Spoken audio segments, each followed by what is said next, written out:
What if the oldest written records weren't documenting human history, but preserving memories of something that came before? What if the Sumerians, who gave us the world's first cities and the first written words, were not describing their own origins, but carefully recording the rise and fall of those who walked the earth when humanity was still learning to speak?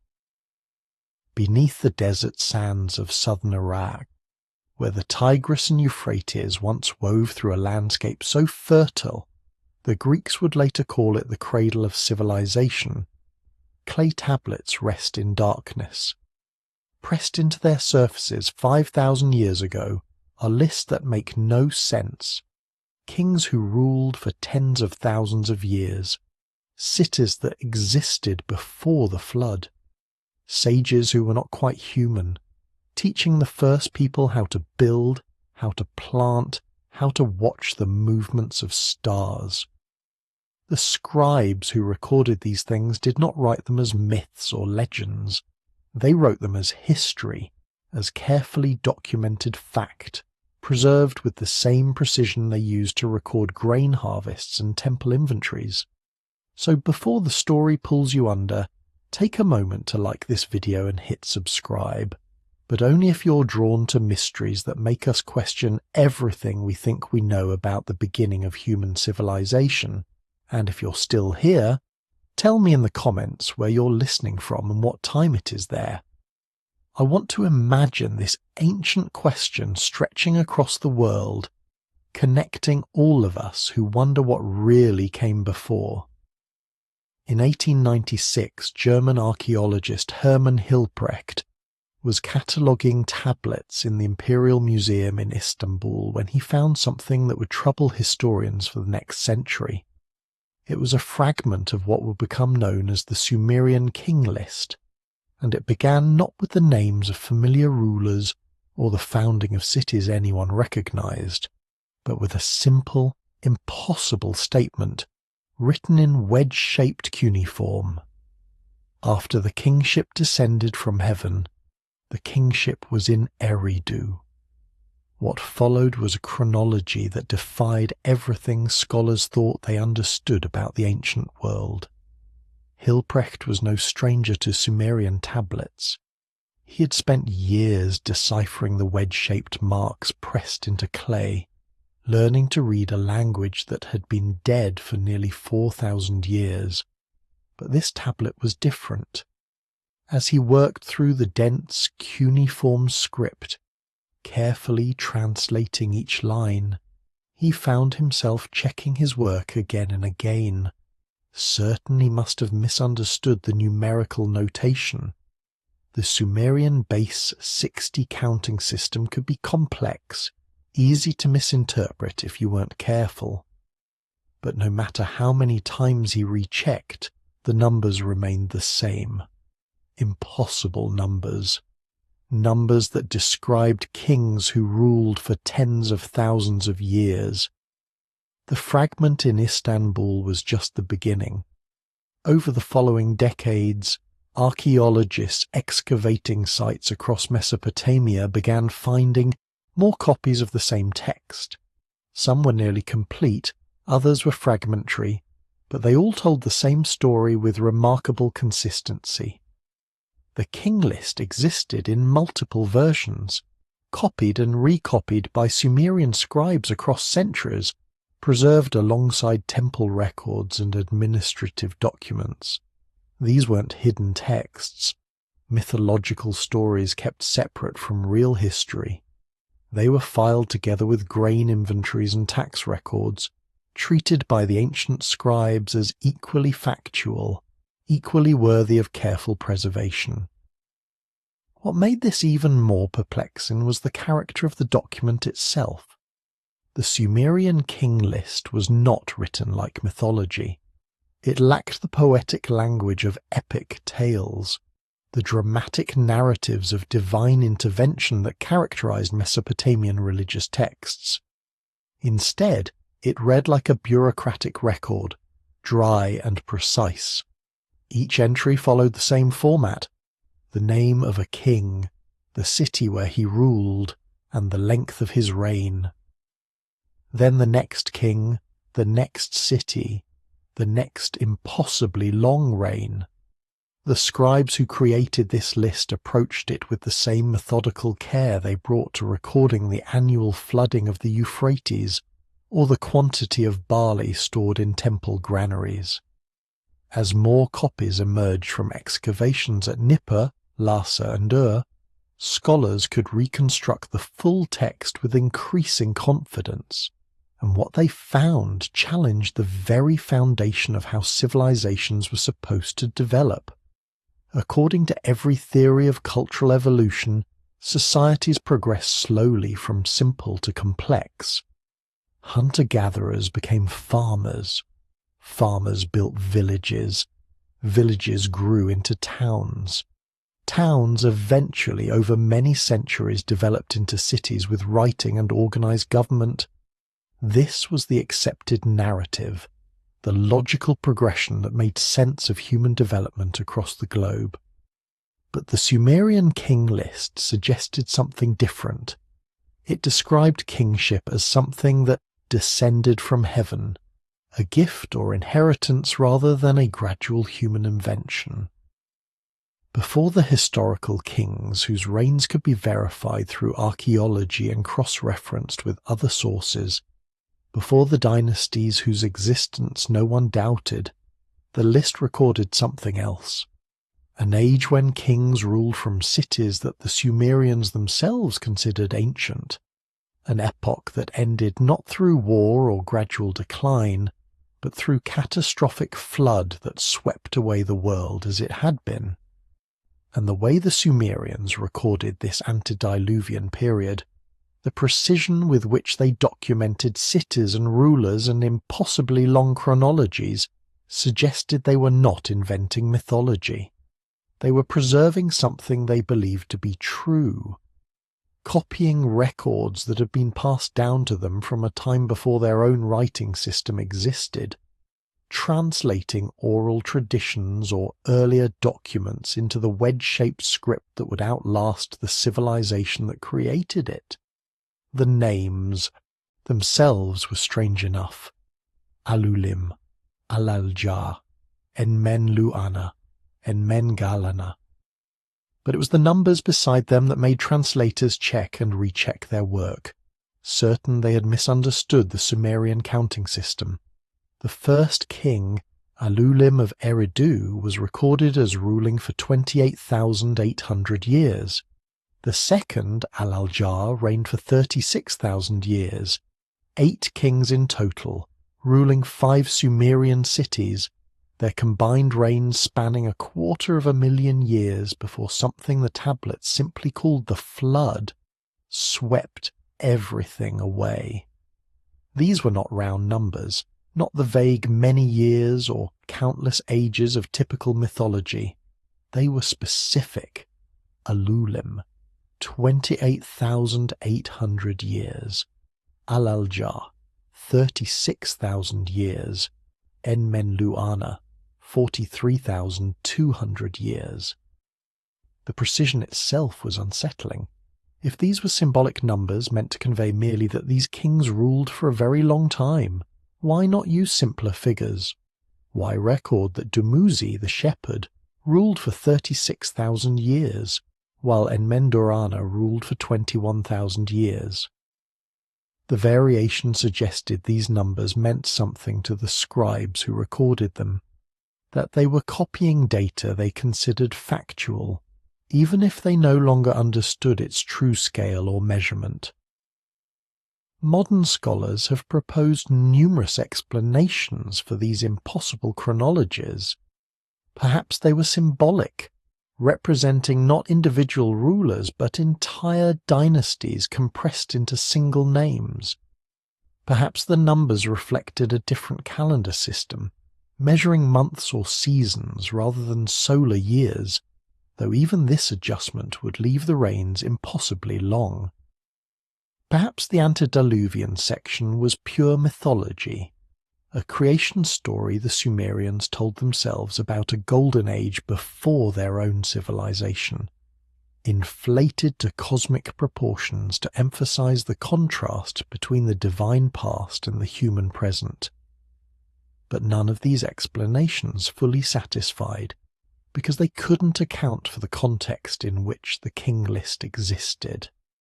The same scribes who recorded these antediluvian kings, with their impossible reigns, also recorded the post-flood dynasties with much more reasonable chronologies.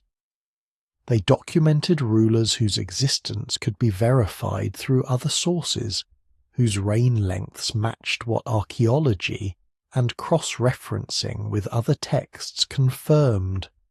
These were not people who casually invented numbers or failed to distinguish between myth and history. They were meticulous record keepers who understood the difference between what they had witnessed and what they had inherited from earlier traditions. What's more, the mathematical patterns in the numbers themselves suggested deeper meaning. The reign lengths weren't random. They followed specific relationships to sacred Sumerian numbers, particularly multiples of 600 and 3600. Some researchers noticed that if you applied certain conversion factors, if you interpreted the numbers as units of a different time measurement system, they fell into ranges that might correspond to actual chronological periods, albeit measured in ways we no longer understand. The Sumerians, after all, inherited a base 60 counting system from somewhere, a mathematical framework so sophisticated that we still use it today to measure time and angles. What if they had also inherited a chronological system, a way of measuring deep time that later generations could copy but no longer properly interpret? And there was something else, something that made the impossible numbers harder to dismiss outright. The tablets were specific about where these impossible kings ruled. Eridu, Bad Tibira, Larak, Sippar, and Shuruppak. 5 cities that existed, the texts insisted, before the waters rose and covered the world. For decades, scholars dismissed these as mythological places, legendary locations that gave ancient prestige to cities that arose much later. But then archaeologists began excavating in southern Iraq, and beneath layer after layer of later settlements, they found the cities exactly where the tablets said they would be, their foundations sinking deep into strata that pushed back the boundaries of known human habitation. Eridu, the first city named in the king list, where Alulim ruled for 28,800 years, lay buried beneath the tell of Abu Sharain near Basra. When excavators reached its lowest levels in the 1920s and 30s, they found not one temple, but 18 successive temples built one atop the ruins of another, stretching back through time like layers in a book written in mud, brick, and clay. The earliest of these temples dated to approximately 5500 BC, more than 1,000 years before the Sumerians were supposed to exist as a distinct culture. These structures were built by the mysterious Ubaid people, who left no written records, but whose architectural sophistication and organizational capacity suggested they were far more advanced than simple villagers learning to farm. Bad Tibira, the second city in the list, was discovered at the modern tell of Madain. Excavations revealed occupation layers reaching back into the 5th millennium before Christ. Larak, though less extensively excavated, showed similar antiquity. Sippar, sacred to the sun god Shamash, yielded tablets and temple foundations of extraordinary age. And Shuruppak, the last city before the flood, emerged from the sands at Tel Farah, its name preserved in clay documents that confirmed it as one of the oldest urban centers in Mesopotamia. These were not invented locations attached to mythological kings to give them historical weight. They were real places, ancient beyond the Sumerians' own reckoning. Their foundations laid by people who had built on a scale and with a sophistication that challenged everything archaeologists thought they knew about the development of urban civilization. The cities existed where the king list said they did, in the sequence the text described, with evidence of occupation reaching back thousands of years before the first Sumerian dynasties that history books called the beginning of civilization. If the king list was accurate about the cities, if it correctly recorded their names, their sequence, their geographic locations, what did that mean for the kings themselves? Were they purely mythological figures attached to real places? Or had the Sumerians inherited fragmentary records from those ancient cities, king lists or chronicles, that they preserved as faithfully as they could, copying numbers and names whose original context they no longer fully understood, but recognized as too important to discard? The question became more pressing as archaeologists continued to dig, because they kept finding evidence that Eridu, Bad Tibera, and the other antediluvian cities had possessed complex social organization, monumental architecture, and technological achievements that implied they were ruled by someone, organized by some authority that could marshal labor, distribute resources, and maintain the continuity necessary for such long-term construction projects. The Sumerians had another name for the time before the flood. They called it the Age of the Apkallu, which translators rendered as sages, though the word carried connotations that made scholars uncomfortable. These were not merely wise men or learned elders. The text described them as beings who emerged from the waters of the Persian Gulf, bringing with them the knowledge of civilization itself.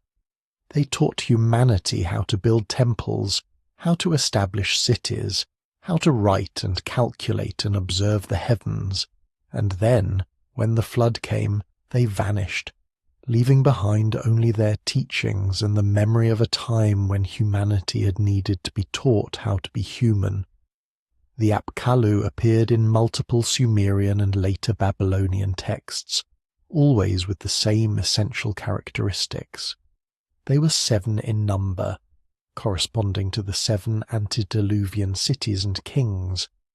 They were associated with Enki, the god of wisdom and underground waters, whose temple at Eridu was considered the oldest and most sacred in all of Mesopotamia. And they were described not as gods themselves, but as intermediaries, beings who bridged the gap between divine knowledge and human capability, translating cosmic wisdom into practical instruction that humans could understand and implement. What troubled scholars about these descriptions was how specific they were. The Apkallu weren't generic culture heroes teaching humanity through example or inspiration. Each one had a defined role, a specific area of expertise. The first Apkallu, Adapa, was credited with establishing the rites and rituals of civilization, teaching humans how to organize society through law and religious practice. The second brought knowledge of architecture and construction, showing humans how to build structures that would last, how to calculate angles and distribute weight, how to create spaces that served both practical and sacred purposes. A third taught irrigation and agriculture, revealing the techniques that would transform the marshlands of southern Mesopotamia into the fertile fields that could support cities. Another brought metallurgy, the secrets of working copper and later bronze. One taught calculation and record-keeping, the mathematical and administrative skills necessary for complex urban societies. These weren't vague gifts of wisdom. They were technical training programs, each Apkallu specializing in a different domain of knowledge that civilization required. And the text suggested they came as teachers to people who didn't already possess this knowledge, who needed to be shown how to build, how to farm, how to organize themselves into something beyond scattered hunter-gatherer bands or simple farming villages. In some versions of the story, the Apkallu were depicted as part fish and part human, creatures of the water who could move between the depths and the land. This imagery appeared repeatedly in Mesopotamian art. Figures with fish-skin cloaks, or bodies that were human above and fish-like below, carrying tools and tablets shown in poses that suggested instruction and guidance.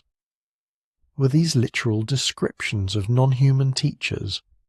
Or were they symbolic representations of knowledge that came from across the waters, brought by seafaring people from distant lands, who possessed skills and understanding that the local population lacked? The text didn't clarify, preserving only the essential claim. Before the flood, there were beings who taught humanity everything it needed to build civilization, and after the flood, those beings were gone, leaving humans to maintain and develop what they had learned. The connection between the Apkallu and the antediluvian kings created a narrative framework that scholars found difficult to categorize. It wasn't quite mythology, because it lacked the dramatic divine conflicts and supernatural events that characterize Mesopotamian religious epics. It wasn't quite history, because it described beings who weren't quite human, teaching people who would later become human civilizations. It existed in a liminal space, a preserved memory of knowledge transfer that the Sumerians themselves seemed to regard as foundational to their identity. They were not the first, they were the inheritors. They were the students of teachers who had come before, and their responsibility was to preserve what they had been given. Among all the gods in the Sumerian pantheon, one stood apart in his relationship to human civilization. Enki, whose name meant Lord of the Earth, was credited not with creating humanity, but with giving humanity the tools to rise above mere survival.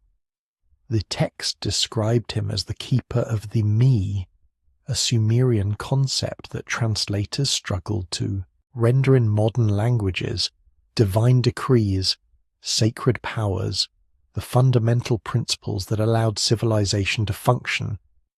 Enki, the tablet said, took these me and gave them to humanity, teaching the first people not just to exist, but to build, to grow, to preserve knowledge across generations. The me were central to Sumerian thought, appearing in text after text as the essential components of civilized life. Lists of me varied slightly across different sources, but they generally included over 100 specific elements: kingship, priesthood, truth and falsehood, the art of metalworking, writing, music, sexual intercourse, prostitution, law, architecture, weaving, brewing beer. They ranged from the most exalted concepts to the most practical skills, from religious authority to technical crafts, from social institutions to artistic expression. And they were described not as abstract ideas, but as things that could be possessed, transferred, even stolen. One of the most revealing myths about the me involved the goddess Inanna, who decided that her city of Uruk needed these divine principles to achieve greatness. She travelled to Eridu, Enki's sacred city, where the temple sat on the very foundations where the Apkallu had first taught humans how to build. Inanna found Enki at his shrine, and she plied him with beer, the drink that loosens tongues and clouds judgment. When Enki was drunk, Inanna persuaded him to give her the me. She loaded them onto her boat and sailed back toward Uruk. When Enki sobered and realized what he had done, he sent demons to pursue her and retrieve the me.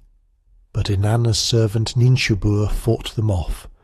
Inanna brought the me to Uruk, and the city became great. The story was often read as a humorous tale about gods behaving badly, but embedded within it was a serious concept. Knowledge and civilization were portable. They could be transferred from one place to another, and they existed in some form that could be carried, possessed, and installed in a new location. The me weren't innate human qualities that developed naturally. They were external, transmissible, capable of being given and received. This was how the Sumerians conceptualized cultural knowledge itself, as something that had been brought to humanity from outside, that had been taught rather than discovered, that humans maintained but hadn't originated. Enki's role in Sumerian theology reinforced this idea of a knowledge transfer. Unlike other gods who ruled through power or demanded worship through fear, Enki was portrayed as humanity's advocate, the divine figure who consistently worked to preserve human civilization even when other gods sought to destroy it. When the gods decided to send the flood to wipe out humanity, it was Enki who warned Ziusudra, the Sumerian Noah, telling him to build a boat and preserve the seeds of all living things. When humanity needed knowledge to survive and thrive, it was Enki who provided it, either directly or through his Apkallu emissaries. This theological framework suggested that the Sumerians understood their civilization not as something they had invented from scratch, but as something they had received, learned, inherited from teachers who had lived before the flood that divided the world into before and after. And if those teachers had been real, if the Apkallu were not just mythological figures, but represented some actual tradition of knowledge transfer, then the question became, who taught the teachers? Where did the me originally come from? Who possessed this knowledge before it was given to the first humans who would build Eridu and the other antediluvian cities? The tablets offered no clear answer, only the persistent claim that there had been a time before human civilization as the Sumerians knew it, a time when the knowledge that made cities possible existed somewhere else, possessed by someone else, waiting to be transferred to humanity. And that transfer, that moment when beings from the waters brought knowledge to people living in the marshlands of southern Mesopotamia, mark the true beginning of the story the Sumerians believed they were living through, inheritors of a tradition that stretched back beyond memory into a past they could no longer clearly see, but refused to forget. When archaeologist Samuel Noah Kramer first translated what would become known as the Eridu Genesis in the 1930s, he found himself reading what he initially took for a version of the biblical flood narrative. But this text was older, much older, and its details suggested something more complex than simple myth-making. The tablet described a time when cities were first established, when kingship was first lowered from heaven, and then a decision made by the gods to destroy humanity with a deluge. One man, Ziusudra, was warned to build a boat. 7 days and 7 nights the storm raged, and when it ended the world had to begin again. The tablet itself was fragmentary, damaged by the millennia it had spent buried beneath the ruins of Nippur. Kramer worked slowly, comparing his fragment with other partial texts, reconstructing the narrative piece by piece like assembling a puzzle where most of the pieces were missing. What emerged was a creation story unlike others in the ancient Near East. It didn't begin with gods battling chaos or shaping humans from clay as an afterthought. It began with civilization already established, with cities already functioning, with humanity already organized under kings who ruled by divine mandate. The text described how Nintur, the mother goddess, created humanity, how the gods established the 5 antediluvian cities, Eridu, Bad Tibira, Larak, Sippar, and Shuruppak. How kingship was lowered from heaven to Eridu, the first city. Then, after a lacuna in the tablet where text had been lost, the narrative jumped to a divine council where the gods decided that humanity had become too numerous, too noisy, too troublesome. The solution was flood, complete destruction, a return to the silence before city existed. But one god objected. Enki, keeper of wisdom, protector of humanity, refused to let civilization be completely erased. He couldn't openly defy the other gods' decision, but he found a way around it. He spoke to a wall, knowing that Ziusudra, the king of Shuruppak, was listening on the other side. Through this clever stratagem, Enki warned Ziusudra without technically breaking the divine decree. He instructed the king to build a boat, to make it watertight with bitumen, to load it with the seeds of all living things, with breeding pairs of animals, with everything necessary to rebuild after the waters receded. The flood came.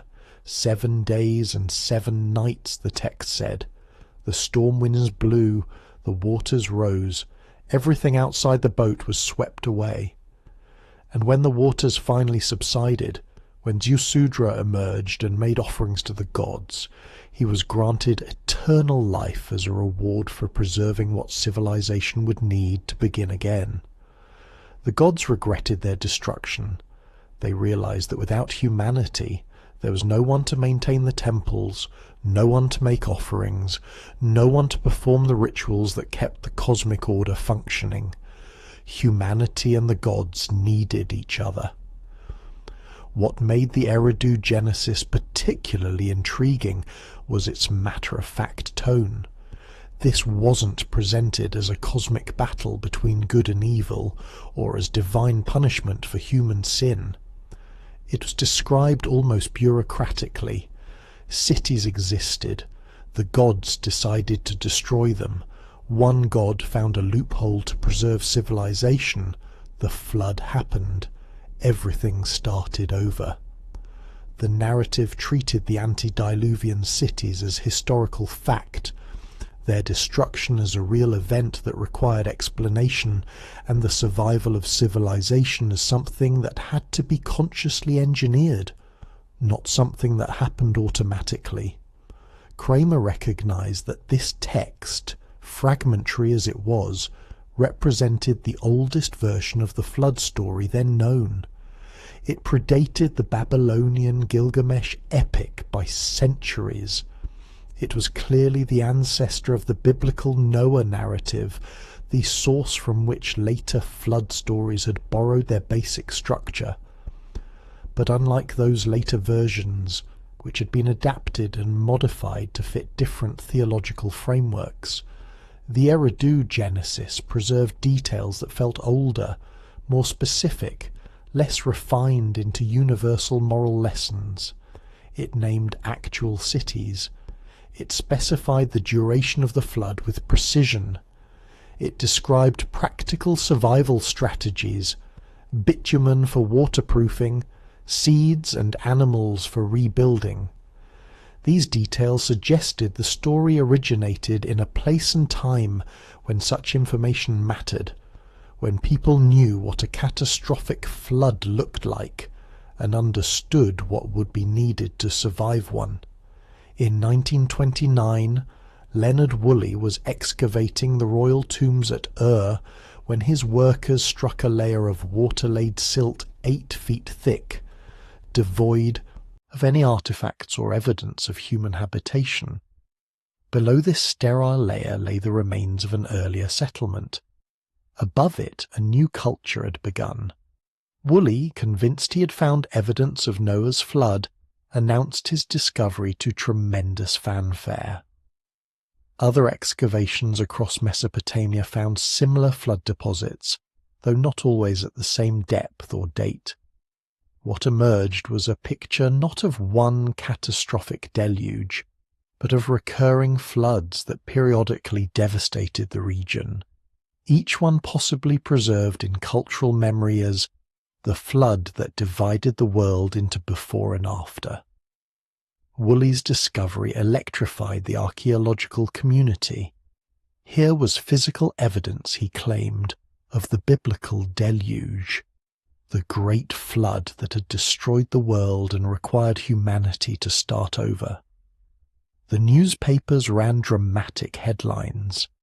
Religious authorities pointed to the discovery as confirmation of Scripture's historical accuracy. For a brief moment, it seemed that archaeology had vindicated ancient tradition, proving that the flood stories weren't myths, but memories of an actual catastrophe. But as other archaeologists examined Woolley's evidence and conducted their own excavations across southern Mesopotamia, a more complex picture emerged. At Ur, the flood layer dated to approximately 3800 BC. But at Kish, another ancient city, excavators found a different flood layer dating to around 3500 BC. At Shuruppak, the city that the Eridu Genesis specifically named as Ziusudra's home, the flood deposit dated to approximately 2900 BC. At Nineveh in the north, flood layers appeared at still different chronological horizons. Each city seemed to have its own flood, its own moment of catastrophic inundation, but these events weren't synchronous. They hadn't all happened at the same time. What archaeologists were discovering was the reality of Mesopotamian geography. The land between the rivers was fundamentally unstable. The Tigris and Euphrates regularly changed course, sometimes gradually over centuries, sometimes suddenly during periods of extreme flooding. Cities that depended on these rivers for irrigation and drinking water could be devastated when the rivers shifted, their canal systems rendered useless, their fields turning to desert or swamp. Catastrophic floods were not rare events, but recurring disasters that periodically reshaped the landscape and forced populations to relocate, rebuild, or abandon settlements entirely. Each major flood would have been remembered by the people who survived it as the flood, the catastrophe that divided their world into before and after. Over generations, these separate memories might have merged, creating a composite narrative of a single great deluge that destroyed the world before the current civilization. The Eridu Genesis might have been preserving not one specific flood event, but the collective memory of recurring catastrophes distilled into a narrative framework that made sense of why civilization had to keep starting over, why the cities the Sumerians knew were built on the ruins of earlier settlements, why their own origins felt discontinuous, as if something had been lost and then partially recovered. But some flood deposits were more dramatic than others. The layer at Ur that Woolley had found wasn't just evidence of normal riverine flooding. 8 feet of sterile silt suggested an inundation of extraordinary scale and duration, the kind of event that would have erased not just buildings but entire communities, leaving survivors with the massive task of rebuilding everything from foundational principles.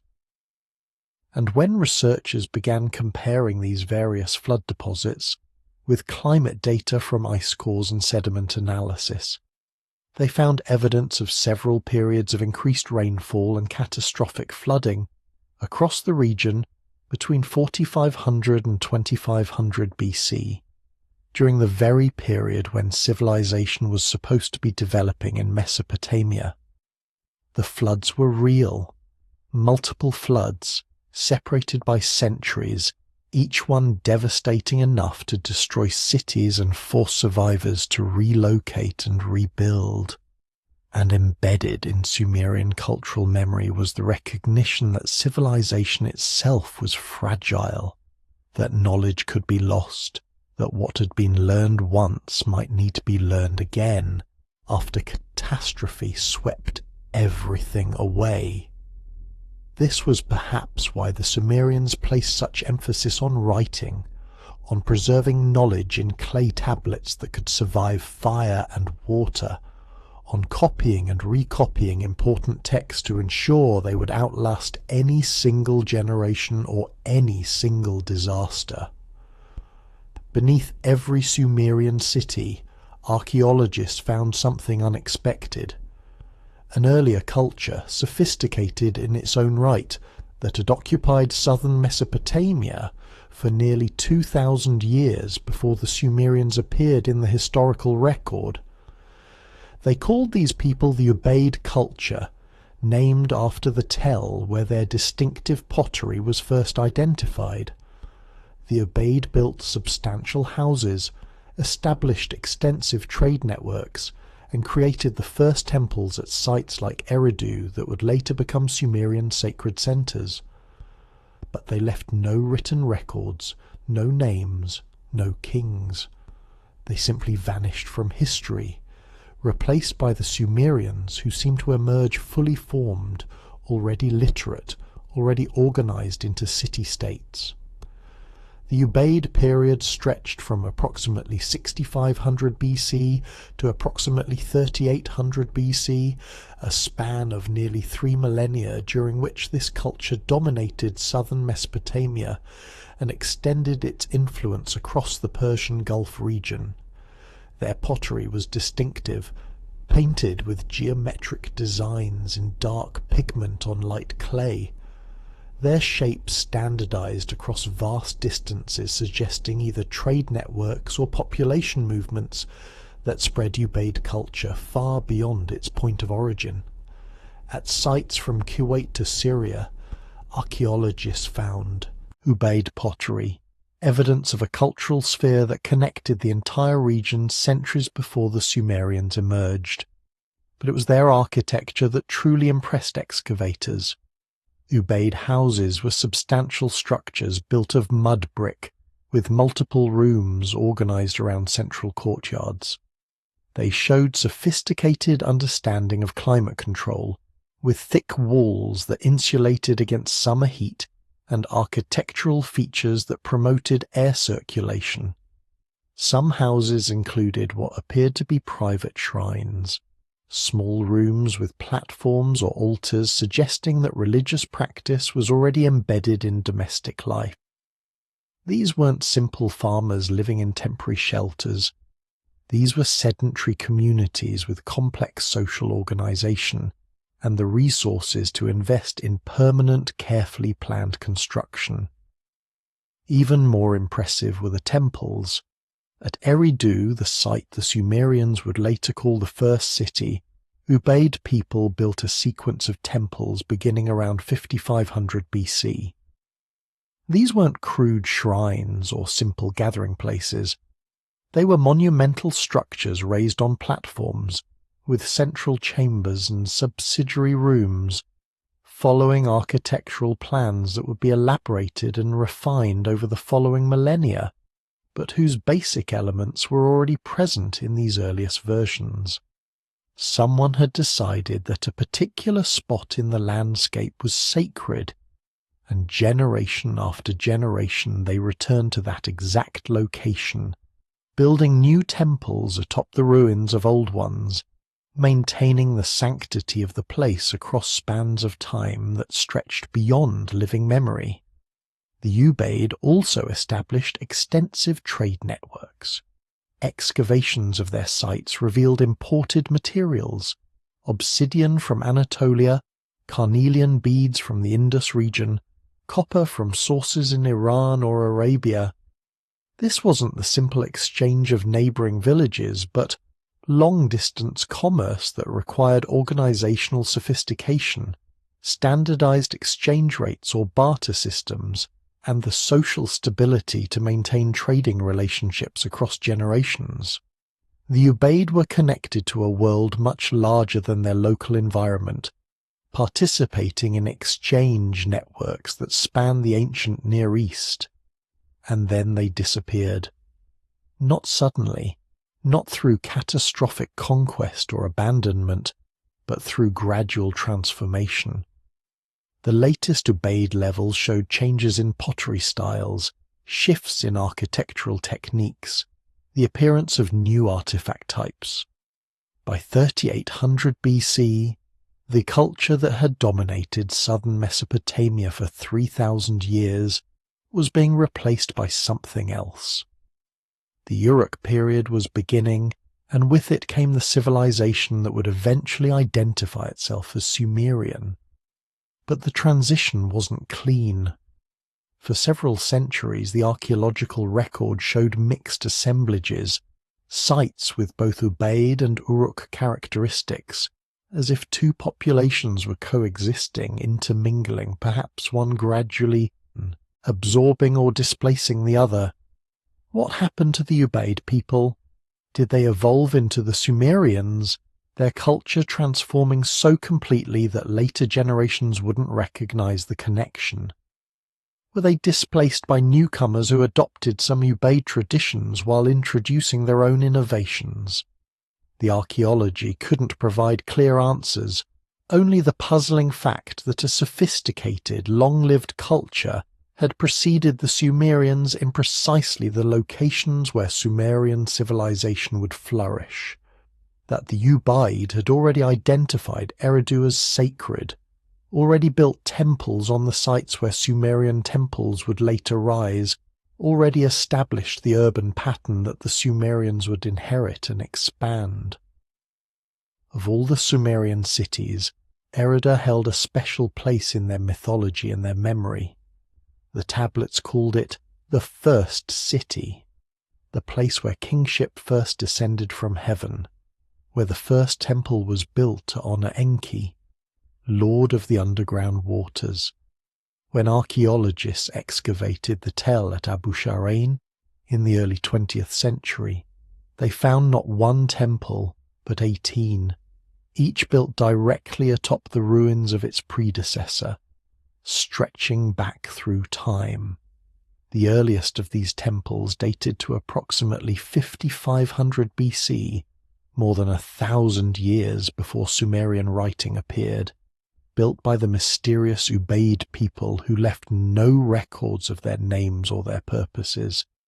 The excavation of Eridu revealed something that archaeologists had never seen before at such an ancient site: continuity of spanning millennia. At most ancient tells, excavation revealed layers of different occupations, each with its own character, sometimes building on earlier remains, but just as often clearing them away to make space for new construction. But at Eridu, the temple site showed deliberate, careful maintenance of a sacred location across time spans that exceeded the lifespans of entire civilizations. Each time a temple fell into disrepair or needed expansion, the builders filled in the old structure with clean sand, creating a platform on which to build the new temple directly above where the old one had stood. The earliest temple, labelled Temple 1 by excavators, was a small structure, barely 10 meters by 15, but its plan already showed the essential elements that would characterize Mesopotamian temples for the next 4,000 years. A central chamber with an altar or offering table at one end, subsidiary rooms on either side, an entrance that required visitors to turn a corner before entering the main space, creating a sense of progression from the secular world outside to the sacred space within. This wasn't a tentative first attempt at religious architecture. It was a fully realized design that suggested the builders already understood what a temple should be, already possessed a template they were implementing in mud, brick and reed. Temple 2 through Temple 7 showed gradual elaboration of the basic plan. Each was larger than its predecessor, with more rooms, more sophisticated architectural details, but always maintaining the same orientation, the same basic relationship between central chamber and subsidiary spaces. By Temple 8, built around 4500 BC, the structure had grown to nearly 30 meters long, raised on a substantial platform that lifted it above the surrounding landscape, making it visible from a distance as a marker of sacred space. Then came a curious gap. Temple 9 through 12 showed signs of hasty construction, smaller than their predecessors, built with less care. Archaeologists speculated that these represented a period of decline or disruption, perhaps corresponding to the climate deterioration and possible flooding that other sites showed during this period. But then Temple 13 marked a renaissance. It was massive, carefully planned, built on a platform that required enormous labour investment, and it was built in a new style, showing characteristics that mark the transition from Ubaid to Uruk period, from the mysterious earlier culture to the civilization that would become recognizably Sumerian. The later temples, 14 through 18, continued this pattern of increasingly monumental construction, each one more elaborate than the last, until the final temple was a ziggurat-like structure that would have dominated the landscape for miles around. And through all these reconstructions across more than 3,000 years of continuous use, the sacred spot remained the same. Some belief, some tradition, some understanding that this particular place mattered kept people returning, generation after generation, investing their labour and resources in maintaining a temple to Enki at the exact location where the first Ubaid builders had established his shrine. The Sumerians remembered this continuity. Their texts insisted that Eridu was the first city, that kingship descended from heaven there before anywhere else, that this was where civilization began. And the archaeology confirmed that if any place could claim to be the origin point of Mesopotamian urban civilization, it was Eridu.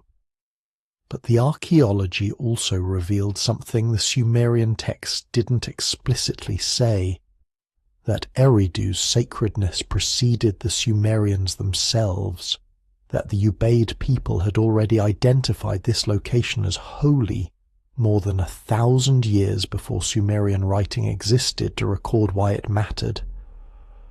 There is a mystery in the dust layers of ancient Iraq that archaeologists call the Uruk period gap.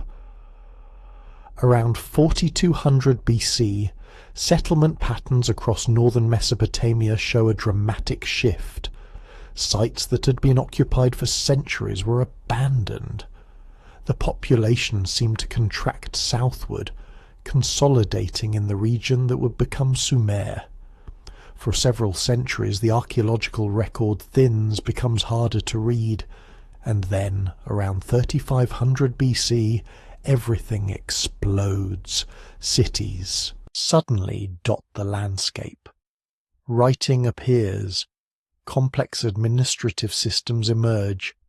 The Sumerian civilization materializes as if from nowhere, but their own records insisted they were not the first, merely the inheritors of something older. The gap wasn't total. Some sites in the north maintained occupation, and the south showed continuity of settlement through the Ubaid into the Uruk period. But the pattern was striking enough that archaeologists struggled to explain it.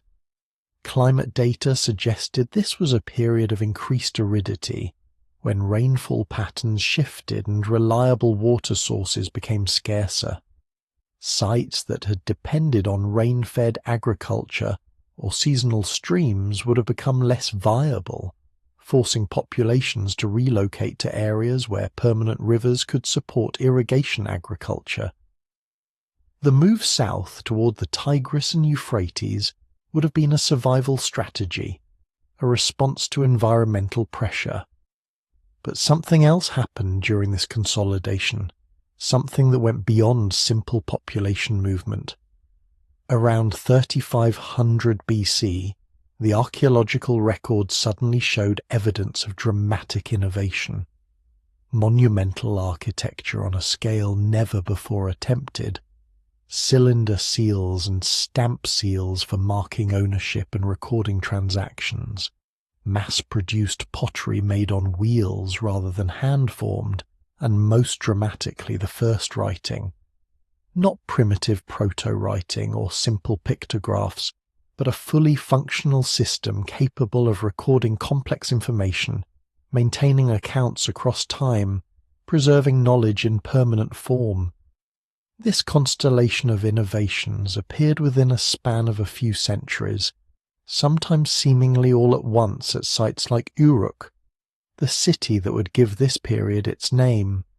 Archaeologists called it the urban revolution, but that term implied a gradual process of development.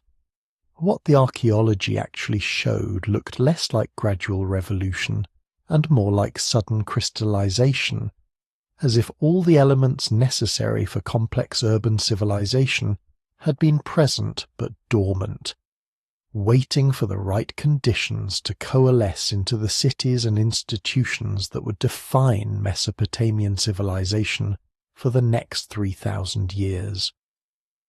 The Sumerians' own explanation for this sudden emergence was simple. Kingship descended from heaven to Eridu, and from there spread to the other cities. Knowledge was given, not gradually developed. Civilization was inherited from the Apkallu, the 7 sages who had taught humanity before the flood. The Sumerians saw themselves as recipients and preservers of a tradition that preceded them, and they organized their entire culture around maintaining and transmitting that inherited knowledge to future generations. Modern archaeology struggled with this narrative because it contradicted the expected pattern of cultural development. But the more archaeologists excavated, the more they found evidence that didn't fit the gradual development model. The earliest Sumerian writing wasn't crude or experimental. It was already sophisticated, capable of expressing complex ideas and maintaining detailed records. The earliest monumental architecture didn't show tentative experimentation, but confident execution of ambitious plans.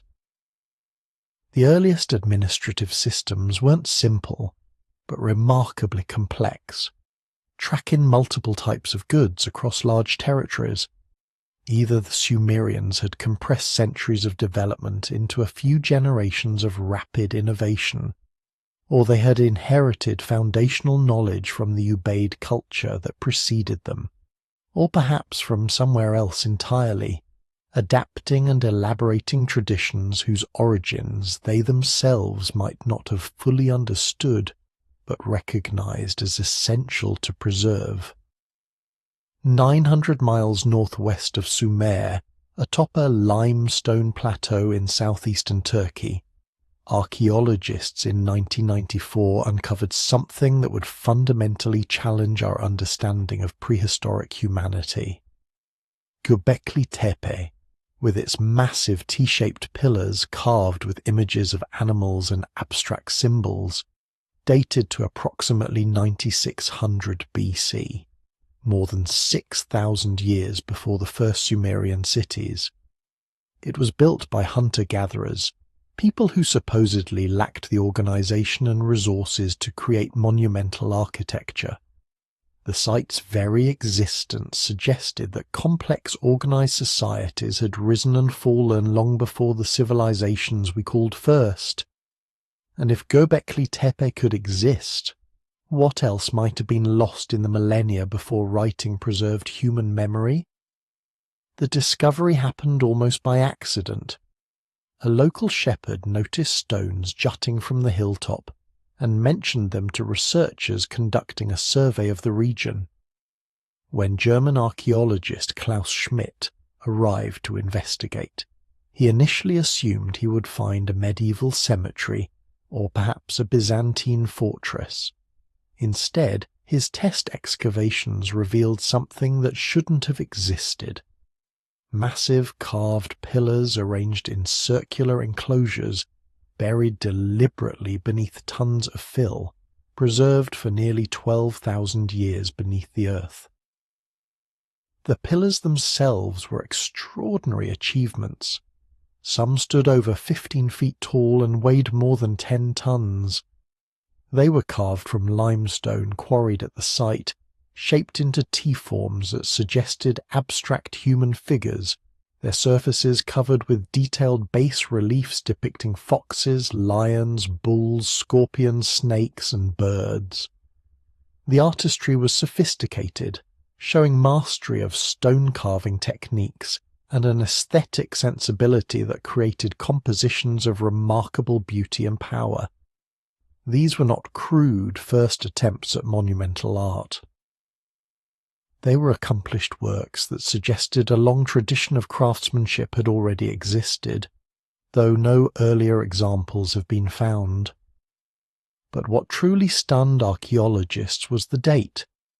Radiocarbon analysis of organic materials from the earliest layers consistently returned dates around 9600 BC, placing Göbekli Tepe firmly in the pre-pottery Neolithic A period, a time when humans were supposedly living in small nomadic bands, following animal herds and gathering wild plants. These people had not yet domesticated animals. They had not yet cultivated grain on any significant scale. They lived, according to everything archaeology thought it knew, in a world without the social complexity or economic surplus needed to undertake massive construction projects.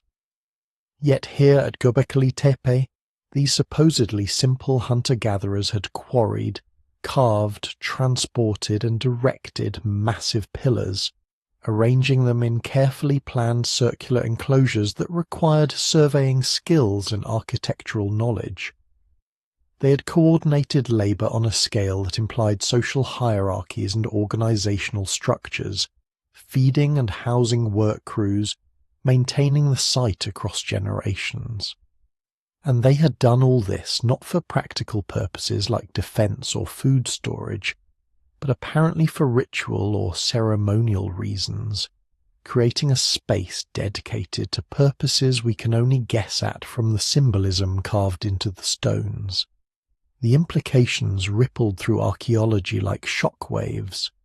If complex monumental architecture could exist this early, created by people who lived before the supposed prerequisites for civilization had been met, then the entire narrative of how civilization developed needed revision. Perhaps social complexity didn't require agriculture and settled life. Perhaps monumental construction came before cities, not after. Perhaps the drive to create sacred spaces, to mark the landscape with permanent structures that proclaimed meaning and purpose, was not a late development of complex societies, but a fundamental human impulse that preceded and maybe even motivated the shift to settled agricultural life. And if this could happen at Göbekli Tepe in 9600 BC, what else might have existed during the millennia between that time and the emergence of Sumerian civilization around 3500 BC? 6,000 years separated Göbekli Tepe from the first Sumerian cities. That was more time than separates the Sumerians from us. During that vast span, how many other sites like Göbekli Tepe might have existed? How many societies might have achieved levels of complexity that left no written records because writing hadn't been invented yet, whose monuments were buried or destroyed or simply haven't been found yet?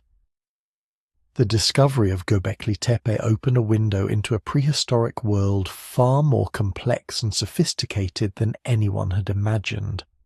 A world where the seeds of civilization might have been planted and replanted multiple times across millennia before finally taking root in the river valleys of Mesopotamia.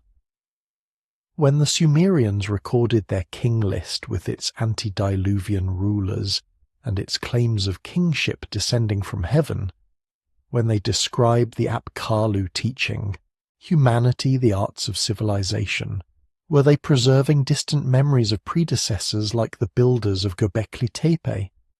People who had achieved something remarkable, something that required organization and vision and technical skill, but whose accomplishments were lost when their societies collapsed or transformed, leaving only fragments of memory that later cultures would preserve in the form of myths about divine teachers and golden ages before the flood. Linguistics reveals another curious aspect of Sumerian origins. The language itself is an isolate, meaning it has no known relatives, no linguistic family to trace its evolution through.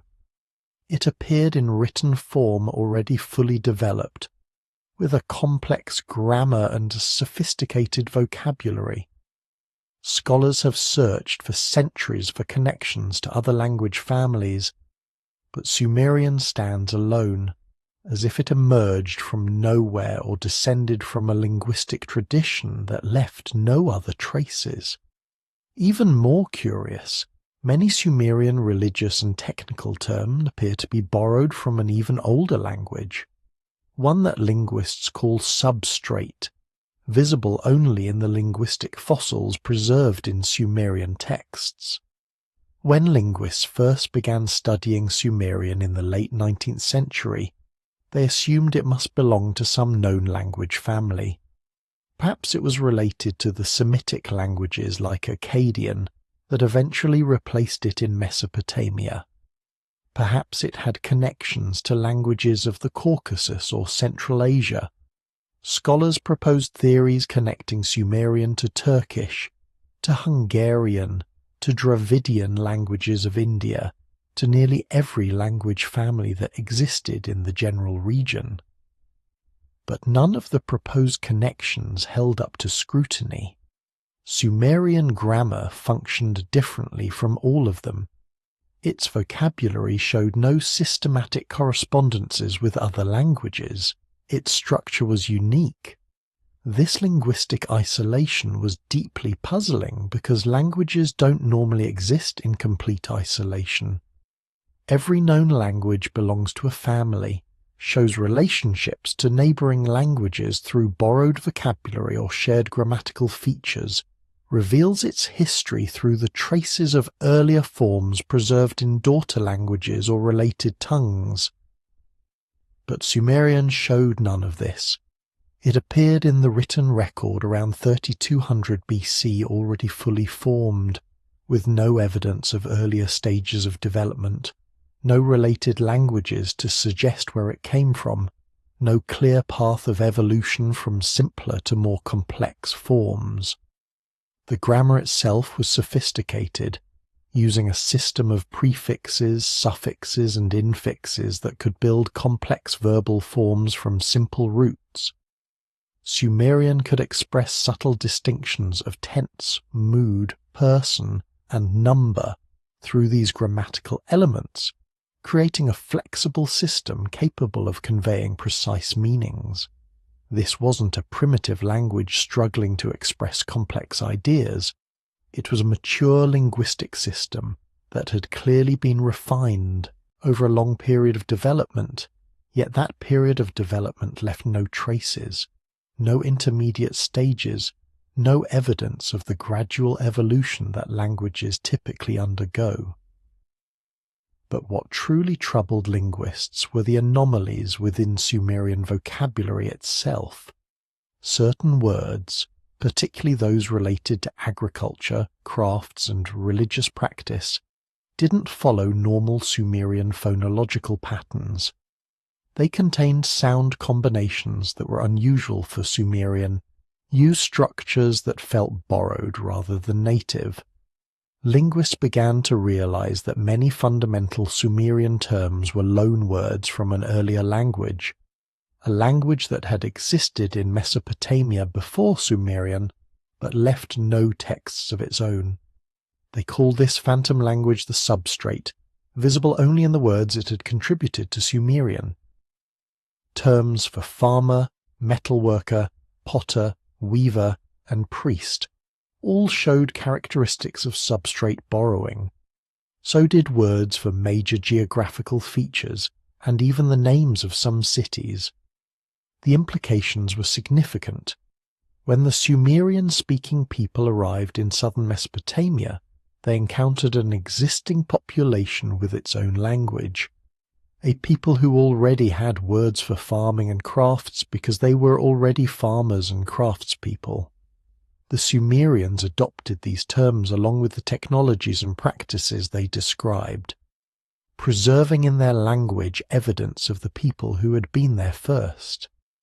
The Ubaid culture, that mysterious predecessor that had built the first temples at Eridu and occupied southern Mesopotamia for 2,000 years before the Sumerians emerged, might have spoken this substrate language.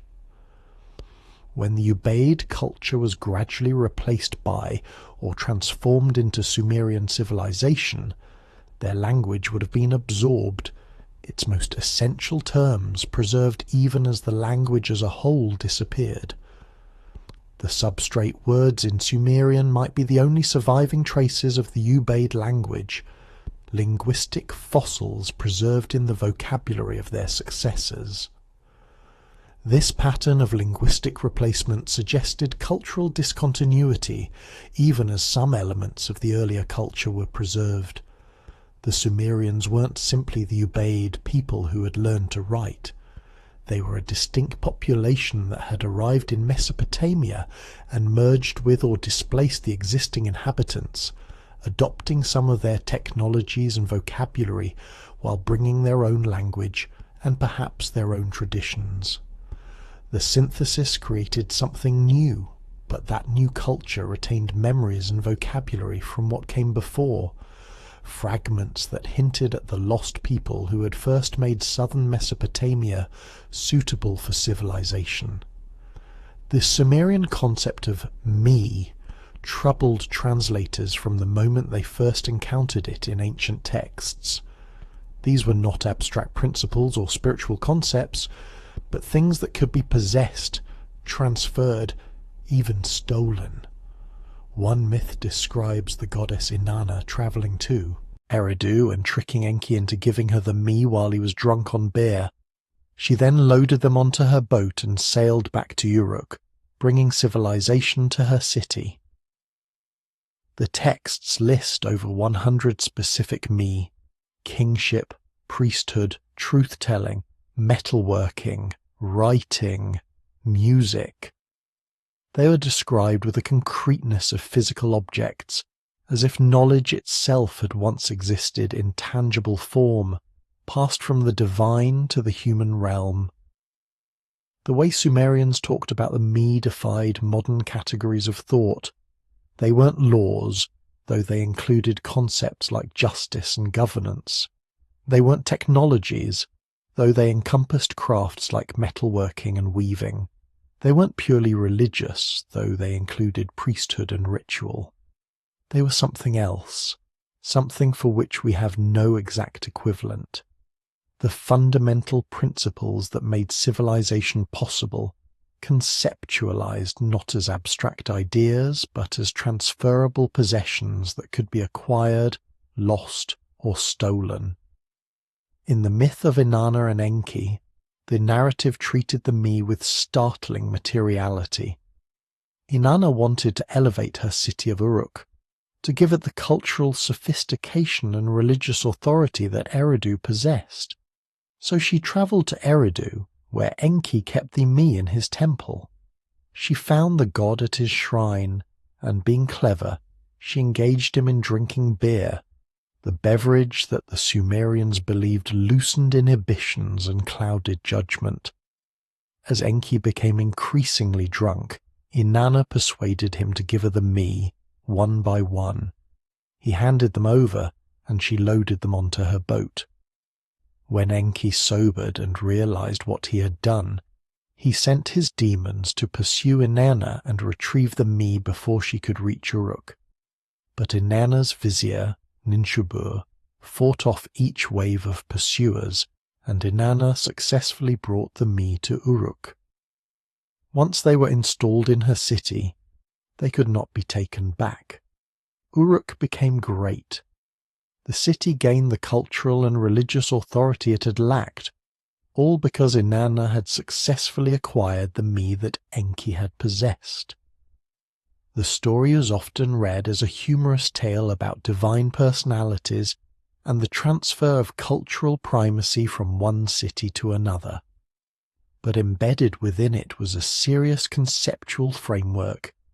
Civilization was not something humans invented gradually through trial and error. It existed as a defined set of principles, the Amea, that had to be acquired and maintained.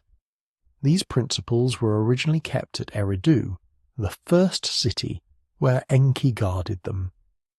Other cities gained civilized status by acquiring these me, either through legitimate transfer or, as in Inanna's case, through clever theft.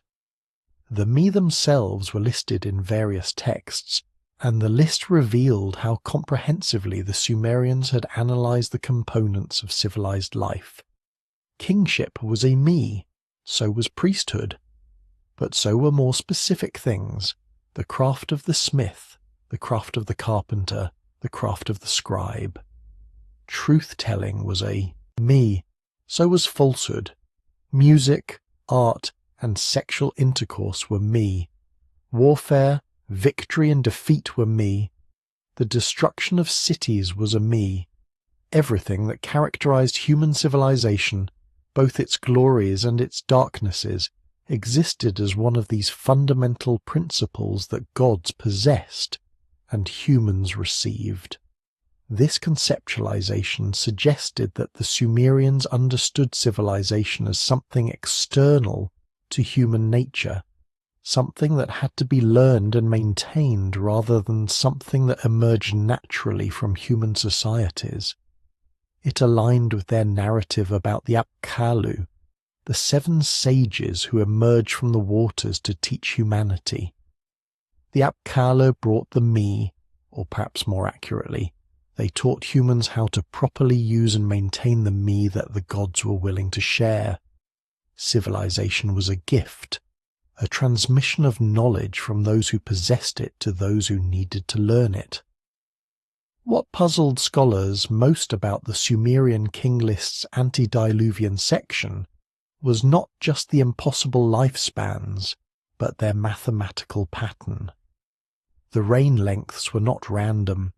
They followed specific numerical relationships, multiples of the sacred Sumerian numbers 3 and 600.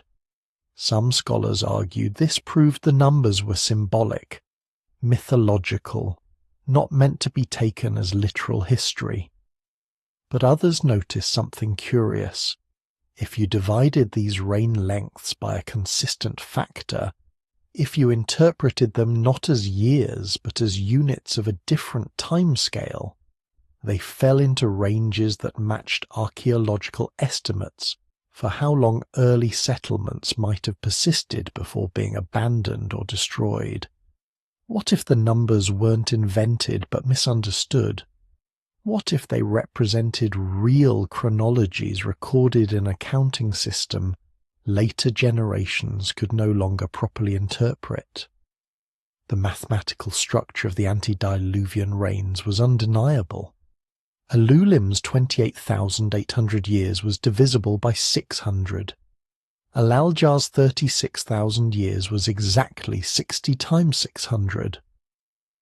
Enmenluana's 43,200 years followed similar patterns. The numbers weren't arbitrary. They were constructed according to mathematical principles that mattered to the Sumerians, built from their sacred numbers that appeared throughout their culture, in contexts from astronomy to architecture. Some scholars argued this mathematical structure proved the numbers were mythological constructs, symbolic representations of cosmic time rather than historical chronologies. The Sumerians, according to this interpretation, were using numbers the way poets use metaphors, to convey scale and importance rather than precise measurement. The enormous reigns indicated that these were beings of a different order than mortal humans, rulers whose time belonged to the mythological past rather than historical record. But other researchers weren't satisfied with this explanation. If the numbers were purely symbolic, why were they different from each other? Why not simply say each king ruled countless years, or assign them all the same impossibly long reign? The variation suggested the numbers meant something specific, that they were recording actual data even if that data had been transformed in transmission.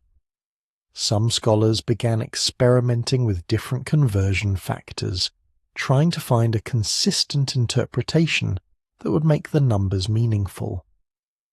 One intriguing possibility emerged when researchers considered that the numbers might have been recorded in a different timescale and then mistranslated by later scribes who no longer understood the original system.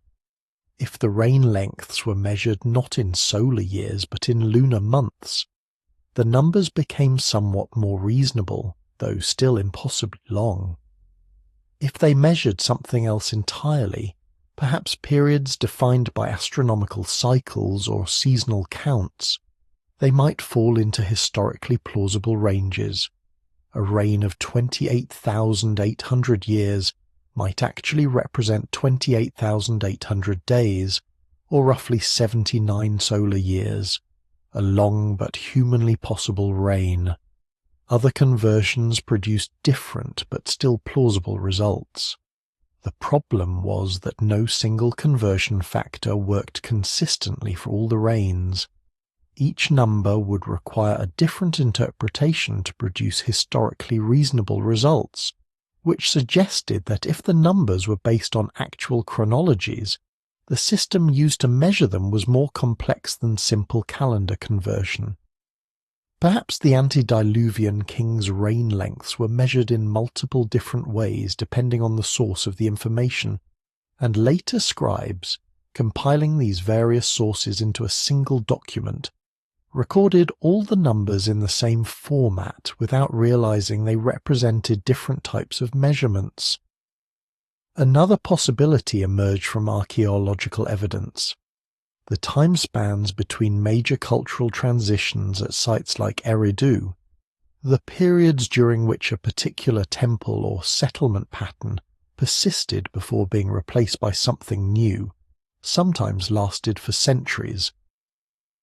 If the king list's reign lengths represented not individual rulers but entire cultural phases or dynasties, each king symbolizing a period of relatively stable settlement and governance, then the numbers might be recording actual chronological durations, just not in the way later interpreters assumed. 28,800 years might represent a cultural phase that lasted several centuries, its duration measured in some counting unit that later scribes interpreted as years when they were actually months, or seasons, or some other temporal division. The question remained unresolved, but the very fact that serious scholars continued to wrestle with it revealed something important. The numbers couldn't be dismissed simply as mythological fancy, because they were embedded in a document that also contained verifiable historical information, because they showed mathematical structure suggesting they meant something specific, and because the cities and cultural context they described were real, confirmed by archaeology. Among the most haunting artifacts recovered from Sumerian sites are the cylinder seals, small stone cylinders carved with intricate scenes that, when rolled across wet clay, left detailed impressions. The images they preserved were sometimes mundane, recording transactions or identifying ownership, but others showed scenes that scholars struggled to interpret, figures that appeared human but possessed wings or animal heads, standing before structures or symbols whose meanings had been lost. Some seals showed what looked like astronomical observations, star patterns, or celestial events. Others depicted what might have been historical scenes, or might have been mythology, or might have been memories of something that actually happened in a time before writing could record it clearly. The cylinder seals appeared early in Sumerian culture and quickly became ubiquitous.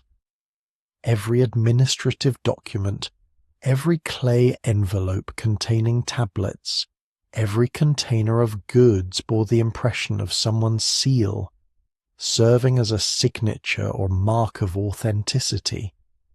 The seals were personal possessions, often buried with their owners, and the designs carved into them range from simple geometric patterns to elaborate narrative scenes covering every inch of the cylinder's surface. The craftsmanship was extraordinary, working with hard stones like lapis lazuli, carnelian, or hematite. Using copper tools and abrasive powders, seal cutters created miniature artworks in reverse and in negative, carving images that would only reveal their true form when rolled onto clay. The level of skill required to achieve the detail visible in the finest seals, the ability to create complex compositions on a surface barely an inch tall and 2 inches in circumference, suggested specialized artisans who had trained for years in their craft. But it was the content of the images that truly fascinated researchers. Many seals showed what appeared to be religious or mythological scenes, figures approaching gods, rituals being performed, supernatural beings interacting with humans. The imagery was rich with symbolism that scholars could sometimes decode based on later texts. A figure with water streams flowing from his shoulders was Enki, god of wisdom and underground waters. A goddess with weapons rising from her back was Inanna, goddess of love and war. Lions, bulls, and eagles carried divine associations that the Sumerians would have recognized immediately. But other seals showed images that defied easy interpretation, figures that combined human and animal characteristics in ways that didn't match known deities, architectural structures that looked like nothing found in Sumerian remains, scenes that appeared to depict historical events but couldn't be matched to any known myths or legends. Some seals showed what looked like astronomical configurations, stars or planets arranged in specific patterns, perhaps recording actual celestial events, or perhaps representing symbolic cosmic orders. One category of seals particularly troubled scholars, those showing what appeared to be technological knowledge or scenes of instruction. Some depicted figures using tools or instruments whose purposes weren't clear. Others showed what looked like teaching scenes, one figure instructing another, sometimes before arrays of objects or symbols that might represent knowledge being transmitted. Were these depictions of the Apkallu teaching humans? Were they symbolic representations of knowledge transfer? Or were they recording actual practices, actual tools, actual methods of instruction that the Sumerians used but that we no longer recognize? The seals also revealed something about how the Sumerians thought about their past. Some seals were themselves ancient when the Sumerians found them, created by the Ubaid culture or even earlier peoples. But the Sumerians continued to use these older seals, valued them, sometimes copied their designs onto new seals. They recognized these objects as links to the past, as connections to the people who had lived in Mesopotamia before Sumerian civilization emerged. The older seals were treated with special reverence, as if their age itself gave them power or authority. When archaeologists examined large collections of seals across time, they could see how certain motifs persisted across centuries, copied and recopied, elaborated and modified, but maintaining recognizable core elements. Some designs appeared first in Ubaid contexts and continued through Sumerian and into Babylonian periods, spanning thousands of years of transmission. The consistency suggested these weren't random decorative choices, but meaningful symbols whose significance was preserved even as the cultures that created them transformed. These seals were carrying messages across time, preserving in stone and clay images whose full meaning we may never recover, but that clearly mattered deeply to the people who carved them, used them, and carefully preserved them for future generations. In the hills and valleys of the Fertile Crescent, archaeologists have identified a cultural horizon that preceded Sumerian civilization by 5,000 years. The pre-pottery Neolithic bee culture, flourishing around 8500 BC, built substantial settlements. Some houses more than 1,000 people. They domesticated plants and animals, created complex ritual spaces, and produced sophisticated art. And then, around 6400 BC, these settlements were largely abandoned. The population dispersed or collapsed, and the archaeological record shows a return to simpler, smaller communities. What knowledge did they possess? What did they achieve? And could memories of their civilization have survived in the oral traditions that eventually found their way into Sumerian texts about a golden age before the flood? The pre-pottery Neolithic bee settlements emerged across the Levant and Upper Mesopotamia during a period archaeologists call the Neolithic Revolution, though revolution implies a speed that the actual transition didn't possess. For millennia before this period, humans had been experimenting with plant cultivation and animal management, gradually learning which seeds produced better yields, which animals were tameable, which techniques allowed for more reliable food supplies. But around 8500 BC, something shifted. The experiments crystallized into systematic agriculture and herding. Settlements grew larger and more permanent. Social organization became more complex. Sites like Çatalhöyük in central Turkey and Ain Ghazal near modern Amman reveal the sophistication these cultures achieved. Çatalhöyük covered 32 acres at its peak, with houses packed so tightly that residents entered through roof hatches rather than doors.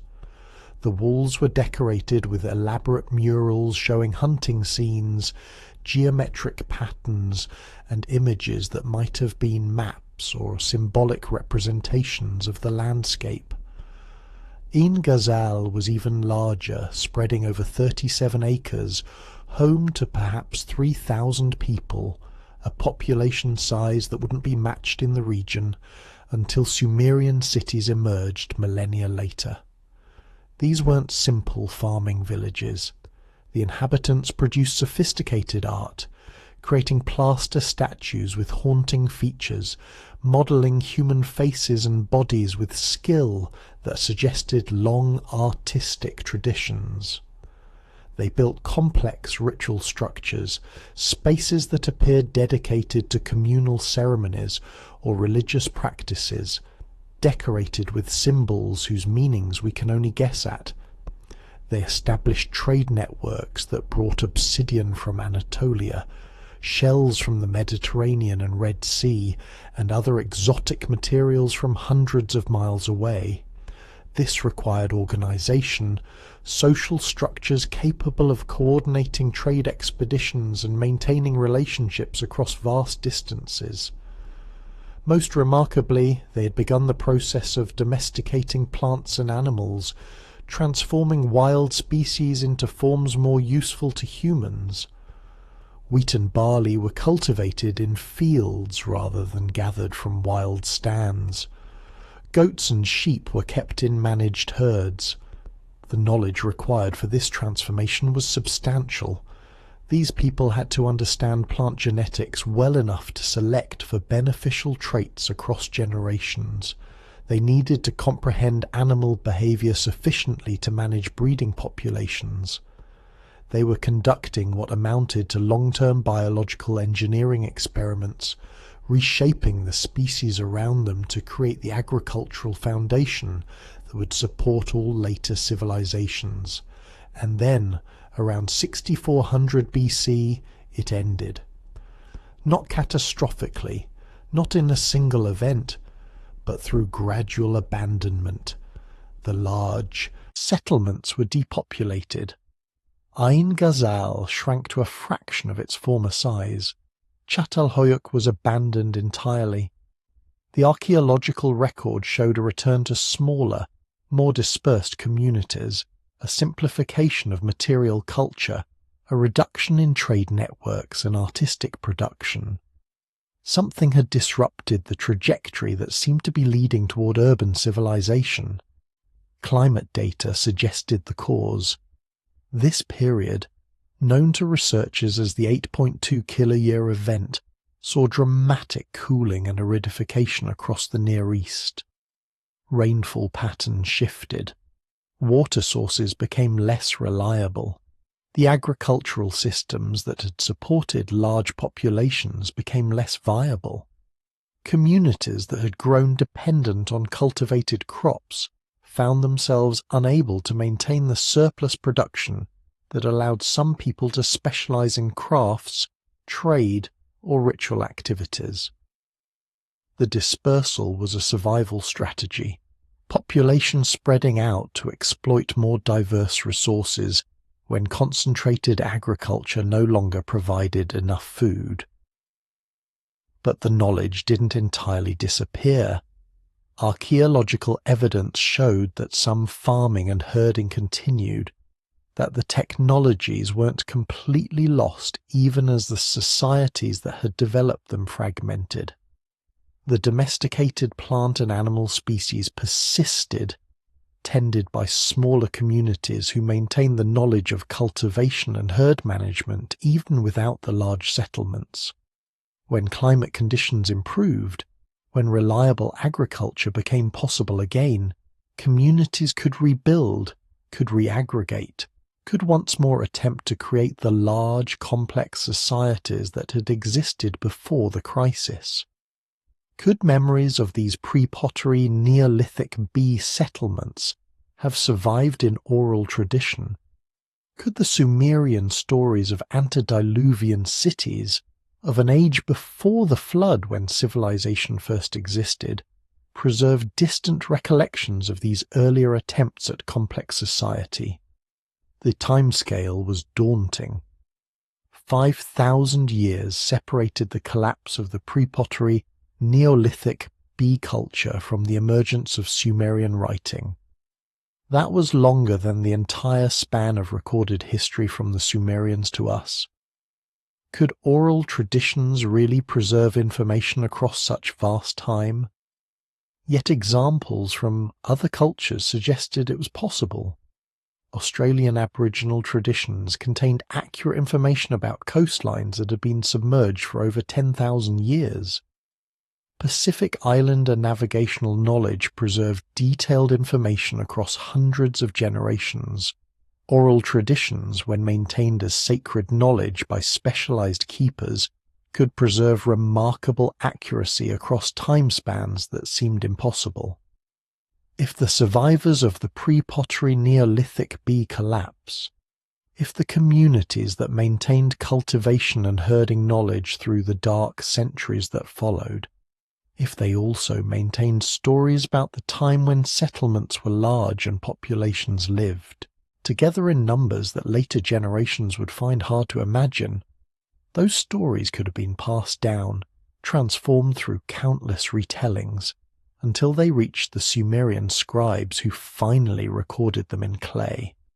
The Sumerian flood hero, Ziusudra, appeared in multiple texts with remarkably consistent details. He was warned by Enki to build a boat and load it with the seeds of all living things. The storm lasted 7 days and nights. When it ended, Ziusudra made offerings to the gods and was granted eternal life, sent to live in Dilmun, a distant paradise. What made archaeologists pause was how specific these details were, how they matched flood survival strategies that might actually work, The duration of 7 days matched the typical length of catastrophic storm events in the region. The focus on preserving seeds and breeding pairs suggested practical knowledge of what would be needed to rebuild after devastation. These weren't the vague pronouncements of myth. They read like survival instructions preserved in story form. The Ziusudra narrative appeared in multiple Sumerian texts, and later versions under different names appeared in Akkadian and Babylonian literature. The most famous version was the flood story embedded in the Epic of Gilgamesh, where the flood hero was called Utnapishtim. But the earliest versions, the Sumerian texts about Ziusudra, contained details that suggested they were closer to whatever original event or memory had inspired the story. The warning came from Enki, speaking to a wall while Ziusudra listened on the other side. This curious detail, this circumvention of the divine council's decree through clever indirection, appeared consistently across versions. Enki couldn't directly warn Ziusudra without violating the other god's decision to destroy humanity, but he could speak to a wall, and if a human happened to overhear, well, that wasn't Enki's fault. The detail suggested a narrative that cared about internal consistency, about following its own logic rather than simply having gods act arbitrarily. The instructions Enki gave were practical and specific. Build a boat. Make it watertight with bitumen, the natural tar that seeped from the ground in Mesopotamia and was commonly used for waterproofing. Make it large enough to carry not just your family but representatives of all living things. Focus particularly on seeds, on the genetic material needed to restart agriculture after the waters receded. The emphasis on seeds was telling. This wasn't a story primarily concerned with rescuing individual animals or people. It was focused on preserving the foundation of agricultural civilization, ensuring that when the crisis passed, survivors would have the means to rebuild food production. The duration of the flood, 7 days and 7 nights, matched weather patterns known from the region. Catastrophic storm systems in Mesopotamia, the kind that cause devastating floods, typically persist for about a week. The number wasn't arbitrary or symbolic. It reflected actual meteorological reality. Similarly, the description of how the flood came, not just from rain but from waters rising from underground sources, matched the hydrology of the region where artesian aquifers could be breached during extreme flooding events, adding underground water to surface inundation. When the waters receded, Ziusudra performed specific rituals, making offerings to the gods who had survived the flood. The narrative specified that he sacrificed sheep and oxen, burning the offerings so their smoke would rise to heaven. The gods who had been without offerings during the flood smelled the sweet savour and gathered around the sacrifice. They realized they needed humanity. Without humans to make offerings, to maintain temples, to perform the rituals that sustain the cosmic order, the gods themselves were diminished. This recognition led to Ziusudra being granted eternal life, sent to live in Dilmun, where he would never die. The Dilmun detail was particularly intriguing because Dilmun was a real place, a location the Sumerians knew and traded with, identifiable with Bahrain Island in the Persian Gulf. It wasn't a purely mythological paradise, but an actual destination. A prosperous trading centre known for its freshwater springs and fertile date groves. The fact that the flood hero was sent to a real place, rather than some undefined heaven, suggested the narrative was rooted in geographical reality, placing its events in the actual landscape the Sumerians inhabited. Modern archaeologists studying flood survival strategies recognize that the Ziusudra story contained genuinely useful information. If you knew catastrophic flooding was coming, these were exactly the preparations you should make. Build or secure a boat, waterproof it thoroughly, stock it with seeds and breeding pairs of animals, ride out the storm, which would likely last about a week, then make landfall and immediately begin agricultural reconstruction using the genetic material you preserved. The story functioned as a survival manual disguised as mythology, preserving practical knowledge in narrative form that would be memorable, repeatable, transmissible across generations. When scholars decoded Sumerian mathematical tablets in the early 20th century, they found something unexpected: a fully developed base 60 numerical system that could handle complex calculations, fractions, and even early forms of algebra. This system did not show evidence of gradual development. It appeared complete, sophisticated, immediately useful for advanced astronomy and engineering. Modern mathematics still uses this Sumerian base 60 system every time we divide hours into 60 minutes or circles into 360 degrees. But where did the Sumerians get it? Mathematical systems this complex typically evolve over centuries of refinement. Yet in the earliest mathematical texts we possess, the system was already mature, as if inherited from an earlier tradition that left no other traces. The base 60 system, called sexagesimal notation, was extraordinarily sophisticated. Unlike our base 10 system, which requires 10 unique symbols for digits 0 through 9, the Sumerian system needed 60 unique combinations. They achieved this through a clever mix system, using base 10 grouping within the base 60 framework. 2 symbols, a vertical wedge representing 1 and a corner wedge representing 10, could be combined to represent any number from 1 to 59. The position of these groups indicated their value in the base 60 system, just as position indicates value in our decimal notation. But the sophistication went deeper. The Sumerians understood place value, the principle that a symbol's position determines its magnitude. They could represent fractions, crucial for precise measurement and calculation. They developed methods for multiplication, division, and extraction of square roots. Mathematical tablets showed calculations for areas and volumes, essential for construction and land measurement. They created tables of reciprocals, multiplication tables, and square tables that function like reference books, allowing scribes to look up values rather than calculating them from scratch each time. The base 60 system had practical advantages for certain types of calculations. 60 is highly divisible, having 12 factors including 2, 3, 4, 5, 6, 10, 12, 15, 20, and 30.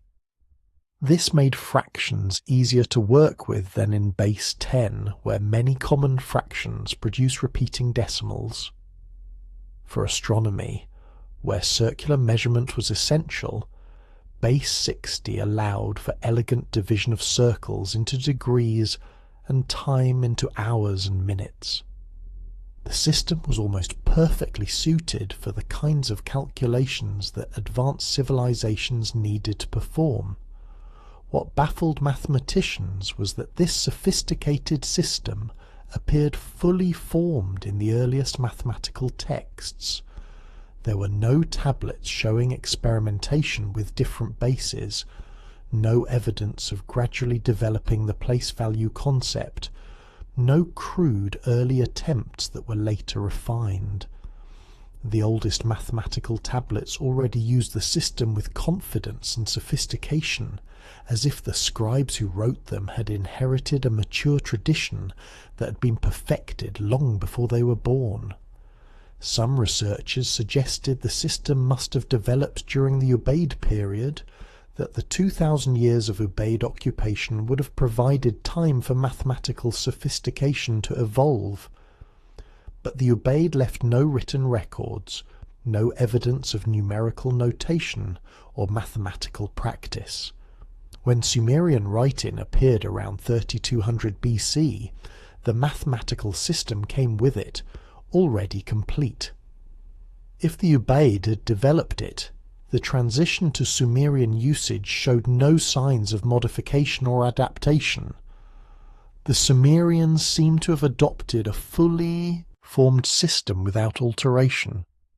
Another possibility was that the base 60 system derived from even earlier traditions, perhaps from the pre-pottery Neolithic cultures, or from some other source that left no traces.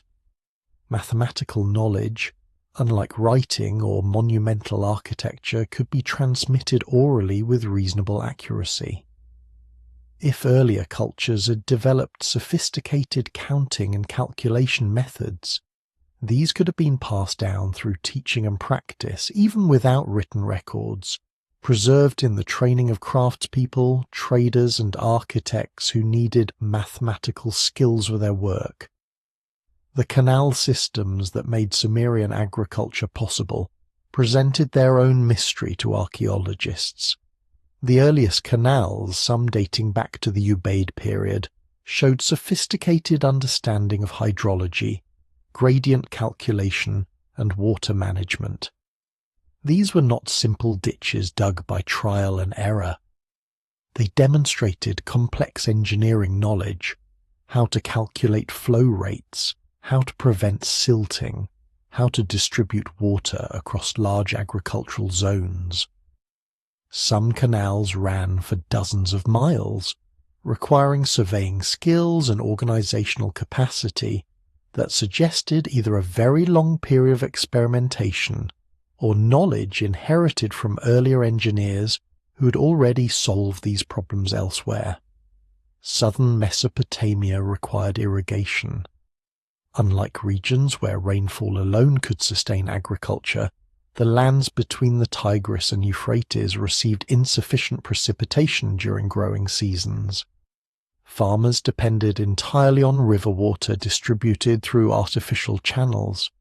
Without irrigation, the region couldn't support the dense populations that characterized Sumerian civilization. The canals weren't optional infrastructure. They were the foundation on which everything else rested. But effective irrigation was remarkably difficult to achieve. Water flowing through channels naturally deposits sediment, gradually filling the canal and reducing flow. If the gradient is too steep, water flows too quickly, eroding the channel and wasting resources. If too shallow, water moves sluggishly, increasing siltation and creating stagnant pools that breed disease. Distributary channels need careful design to ensure water reaches all fields evenly. Storage reservoirs require precise capacity calculations to capture seasonal floods without overflow damage. Gates, locks, and control structures must function reliably to regulate water distribution. The earliest canals excavated by archaeologists showed that someone already understood these principles. Ubaid period channels demonstrated appropriate gradients, generally between 1 and 3 feet per mile, optimal for maintaining flow while minimizing erosion. Junction points where canals branched showed careful design to distribute water proportionally. Evidence of regular maintenance indicated communities organized labor specifically for canal cleaning and repair, recognizing that these systems required constant attention to function properly. Some individual canals were engineering marvels. The canal system serving Uruk included channels running more than 30 miles from the Euphrates to fields that would otherwise have been too distant from the river to irrigate. Constructing such a canal required surveying the entire route, calculating the necessary gradient to maintain flow across that distance, organizing labor crews for excavation, and establishing an administrative system to manage water distribution to the numerous farms the canal served. This was civil engineering at a scale that implied either centuries of accumulated experience or knowledge transferred from people who had already solved these problems. The organizational requirements were as impressive as the technical achievements. Large-scale irrigation required coordinated effort across entire regions. Upstream users couldn't simply take all the water, leaving downstream farmers without supply. Someone had to enforce equitable distribution. Maintenance work needed scheduling so repairs didn't disrupt crucial growing seasons. Disputes over water rights required adjudication. All of this implied governmental structures, legal systems, administrative bureaucracies capable of managing complex infrastructure across generations. Archaeological evidence suggested this organizational capacity existed very early in Mesopotamian settlement history. Even Ubaid communities showed signs of coordinated water management, implying social structures capable of collective action for communal benefit. This wasn't the work of independent homesteaders, each digging their own ditches. It was systematic landscape engineering that transformed an arid plain into the fertile agricultural heartland that would support the world's first cities. Excavations at Sumerian temple sites revealed a curious pattern. When temples were rebuilt, as they frequently were across centuries, the new structures carefully preserved the dimensions and orientations of their predecessors, even when architectural styles changed dramatically. At Eridu, the alignment of the earliest Ubaid temples was maintained through 18 successive rebuildings spanning more than 2,000 years. At Uruk, the temple platforms maintained specific proportions that appeared in the earliest versions and persisted through the Sumerian period. It was as if the builders were following plans that predated their own construction, preserving designs whose original purposes they might no longer fully understand but recognized as too important to alter. This architectural conservatism appeared across Sumerian sacred sites, creating a pattern that suggested something more than aesthetic preference.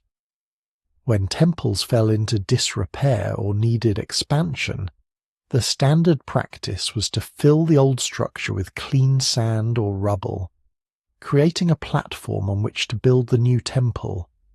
But the new temple wasn't just built on the same spot. It replicated the orientation, often maintained the same proportions between length and width, preserved the relationship between central chamber and subsidiary rooms. At Eridu, this pattern was particularly striking.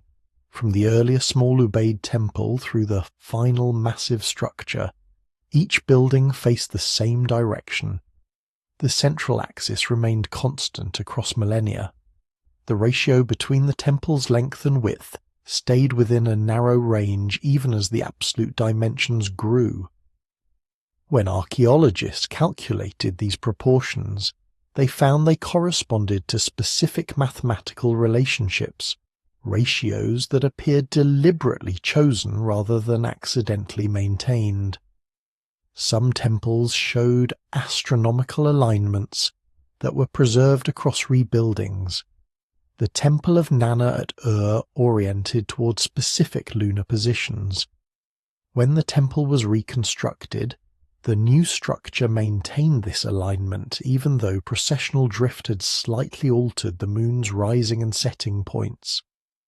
The builders corrected for the change, adjusting the new temple's position to track the moon's current behavior, rather than simply replicating the old structure's orientation. This implied they understood what the alignment was for, and considered it essential to maintain. Other temples preserved dimensional relationships that suggested they were built according to standard plans, proportional systems that dictated how large each element should be relative to the others. When researchers analyzed temple architecture across multiple sites, they found recurring ratios, suggesting different cities were following similar design principles. These weren't local traditions that developed independently. They appeared to represent shared knowledge, a common understanding of how sacred architecture should be proportioned. The question was where this knowledge came from.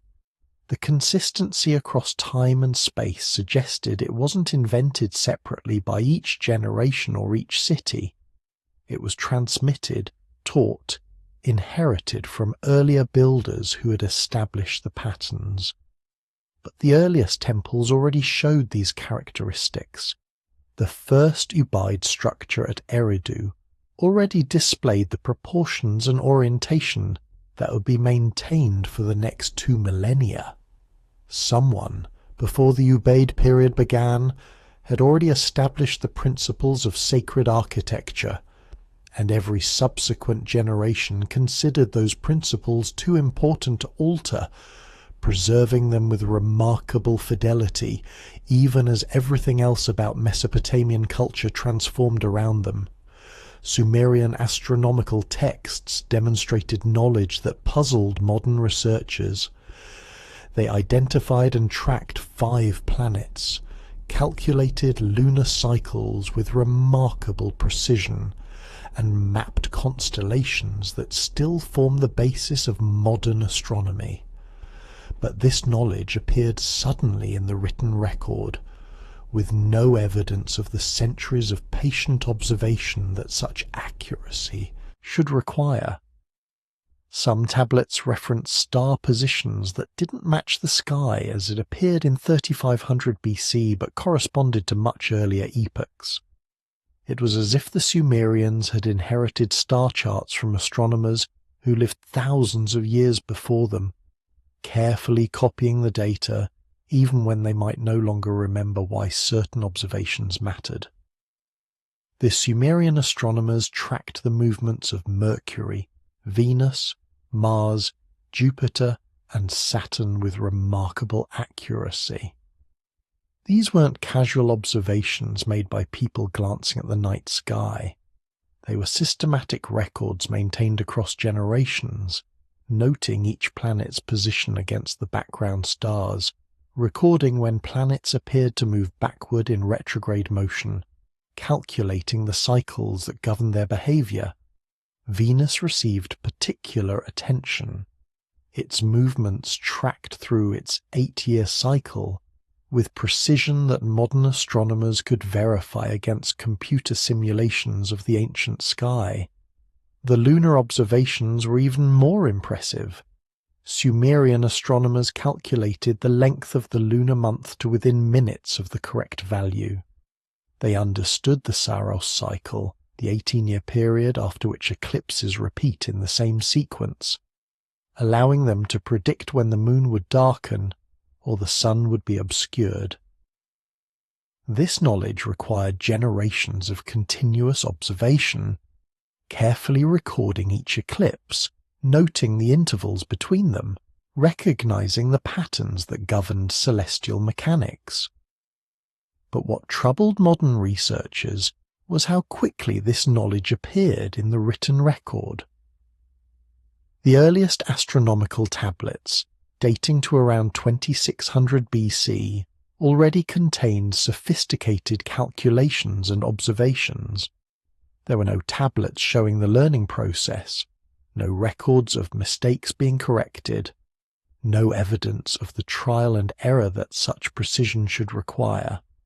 The astronomy appeared mature, as if the scribes who recorded it were copying from sources that already contained the accumulated wisdom of centuries. Even more puzzling were tablets that recorded star positions that didn't match the sky as it appeared when the tablets were written. Precession, the slow wobble of Earth's axis, causes the positions of stars to shift gradually over millennia. Modern astronomers can calculate exactly how the sky appeared at any point in history by working backward through these precessional changes.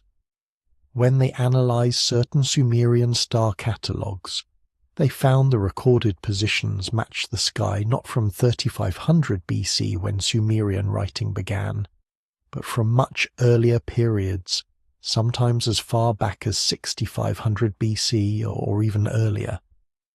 The implications were troubling. Either the Sumerians possessed observational records that predated their own writing by thousands of years, records they had inherited from earlier astronomers and faithfully copied into their own tablets, or they had somehow calculated backward to reconstruct how the sky had appeared in earlier epochs, which would require understanding precession and possessing mathematical tools that weren't supposed to exist in the Bronze Age. Neither explanation fit comfortably with conventional understanding of how knowledge developed in ancient civilizations. Some tablets contained what appeared to be historical records of celestial events, unusual conjunctions of planets, bright comets, possible supernovae or other transient phenomena. When modern astronomers checked these against their own reconstructions of ancient sky events, they found matches, suggesting the Sumerian records were accurate observations. But some of the recorded events occurred centuries before the tablets themselves were written, raising questions about how such old observations had been preserved and transmitted. Were these references to even older documents that had since been lost? Were they oral traditions that had been maintained with surprising accuracy until someone finally committed them to clay? The constellation system the Sumerians used still influences modern astronomy. The zodiac, that band of constellations through which the sun appears to move across the year, derives from Sumerian astronomical frameworks. Many individual star names, handed down through Greek and Arabic intermediaries, trace back to Sumerian origins. The Sumerians had divided the sky into meaningful patterns, given names to bright stars, and created a celestial mapping system sophisticated enough that later civilizations continued using it with only minor modifications. This wasn't primitive sky law. It was systematic astronomy that required long-term organized observation and careful record-keeping across generations. Sumerian texts spoke repeatedly of Dilmun, a distant land where the antediluvian kings went to find eternal life, where sickness and death did not exist, where water was sweet and life was peaceful. For centuries, scholars dismissed this as a purely mythological Eden-like paradise. Then archaeologists discovered the ancient civilization on Bahrain Island in the Persian Gulf, a sophisticated Bronze Age culture that the Sumerians had called Dilmun. It was real, a place the Sumerians had extensive trade contact with, a society that had indeed existed for thousands of years in relative prosperity. If Dilmun, which sounded like mythology, turned out to be a real place, what else in the Sumerian texts might point toward actual history rather than invented story? The Dilmun of Sumerian mythology was described in terms that seemed purely fantastical. In the myth Enki and Ninhursag, Dilmun was portrayed as a pristine paradise where no sickness existed, where predators didn't hunt, where old age and death were unknown. The land had no fresh water until Enki caused springs to flow, transforming it into a garden of abundance. It was the place where the flood hero Zeusudra was sent to live forever after the deluge, a reward for preserving civilization. The description seemed archetypal, the kind of perfect paradise that exists in the religious imagination, but not in geographical reality. Then, in the early 20th century, Archaeologists working on Bahrain Island began uncovering evidence of an ancient civilization that had flourished there for thousands of years. The island showed continuous occupation from approximately 3500 BC through the second millennium BC, with evidence of earlier settlement possibly extending back into the Ubaid period. The archaeological remains revealed a sophisticated society engaged in extensive maritime trade, serving as an intermediary between Mesopotamia and the Indus Valley civilization. Most remarkably, Bahrain possessed what made it genuinely paradisiacal in the arid Persian Gulf region: abundant fresh water. Underground aquifers fed numerous springs across the island, providing reliable water supplies that allowed for agriculture and supported dense settlement. In a region where water was the most precious resource, Bahrain's natural springs would have seemed miraculous, a gift that made the island genuinely different from the surrounding landscape. The Sumerian description of Enki causing water to flow in Dilmun wasn't pure fantasy. It was recognizing the geological reality that made Bahrain unique. The cuneiform tablets revealed extensive trade between Sumer and Dilmun. Administrative records listed shipments of copper, precious stones, and exotic woods arriving from Dilmun. Other tablets recorded merchants traveling to Dilmun, the prices they paid for goods, the profits they expected to make. These weren't mythological journeys to imaginary paradises. They were routine commercial transactions with a real trading partner, documented with the same bureaucratic precision the Sumerians applied to local business. Archaeological excavations confirmed this trade network. Dilmun seals appeared at Sumerian sites. Mesopotamian artifacts turned up in Bahrain. The material evidence matched what the text described. Regular, systematic commerce between Sumer and Dilmun spanning centuries. The two civilizations were connected, aware of each other, engaging in the mundane exchanges of goods and cultural ideas that characterized ancient trade networks. But Dilmun in mythology retained meanings beyond its commercial reality. In the religious texts, it remained the paradise before history, the place where those who had transcended normal human life went to live forever. The same location could be both a real trading partner, where merchants purchased copper, and a mythological paradise where flood heroes gained eternal life. This dual nature suggested that the Sumerians understood the difference between geographical reality and religious symbolism, that they could use real places as settings for mythological narratives without confusing the two categories.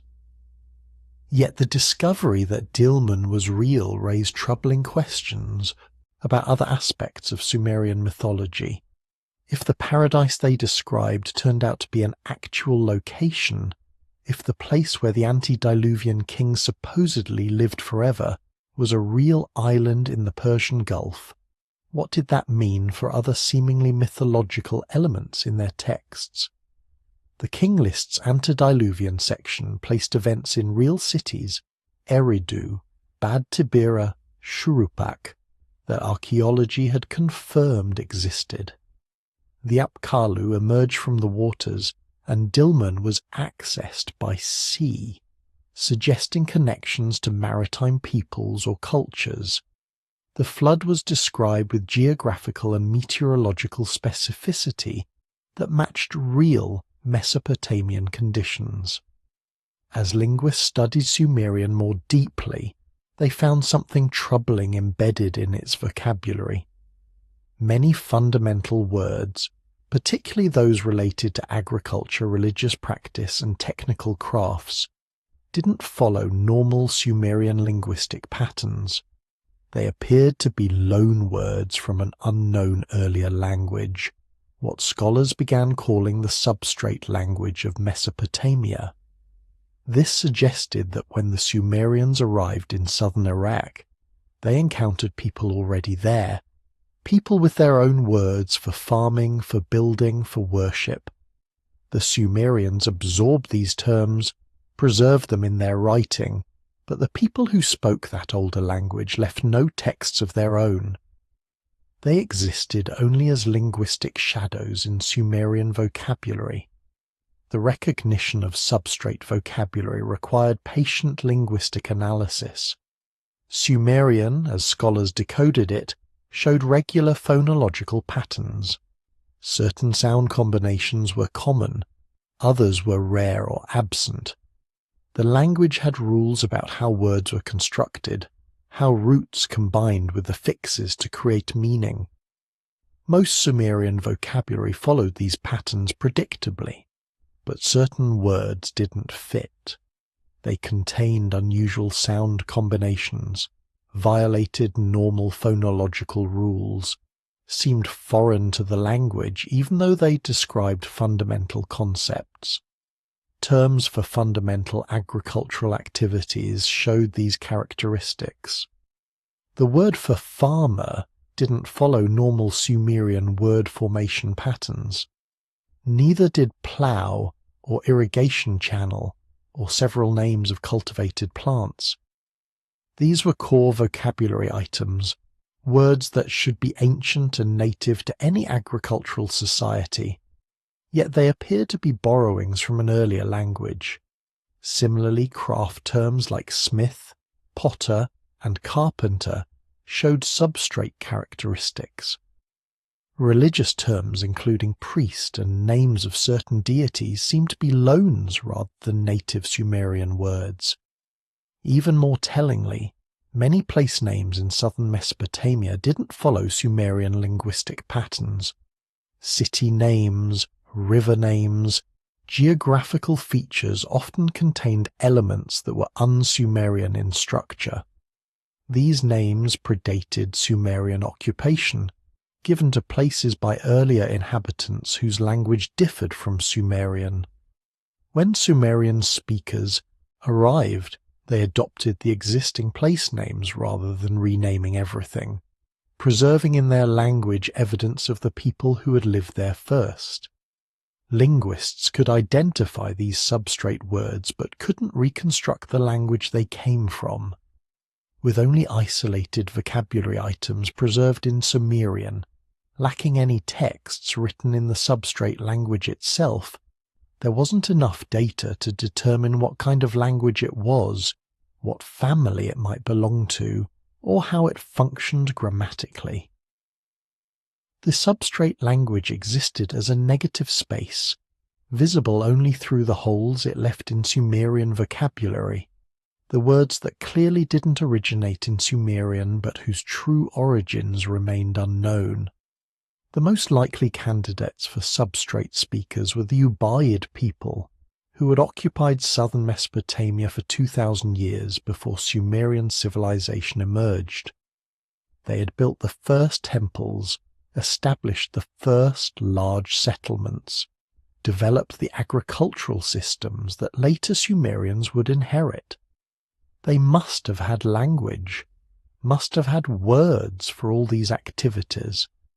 When Sumerian speakers arrived, whether through migration or cultural transformation, they would have encountered this established agricultural society with its existing terminology. Adopting these terms would have been natural, particularly since they described technologies and practices the newcomers were learning from the existing population. But this linguistic evidence confirmed a crucial fact. The Sumerians were not the first people to create civilization in Mesopotamia.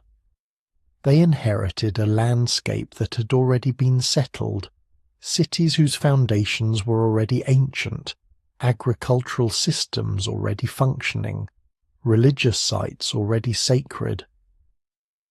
The people who had done this initial work spoke a different language, possessed their own culture, and left no written records. They existed now only as linguistic ghosts, their words preserved in Sumerian vocabulary, evidence of a lost people whose achievements the Sumerians had built upon. The Sumerian king list ends with an intriguing asymmetry. After meticulously recording the antediluvian kings with their impossibly long reigns, after noting the flood, the tablets then list the post-flood dynasties with much more reasonable reign lengths: 40 years, 36 years, 21 years. These numbers were within human possibility, historically verifiable in some cases. Why would the same scribes who carefully recorded quarter-million-year chronologies suddenly shift to realistic timescales?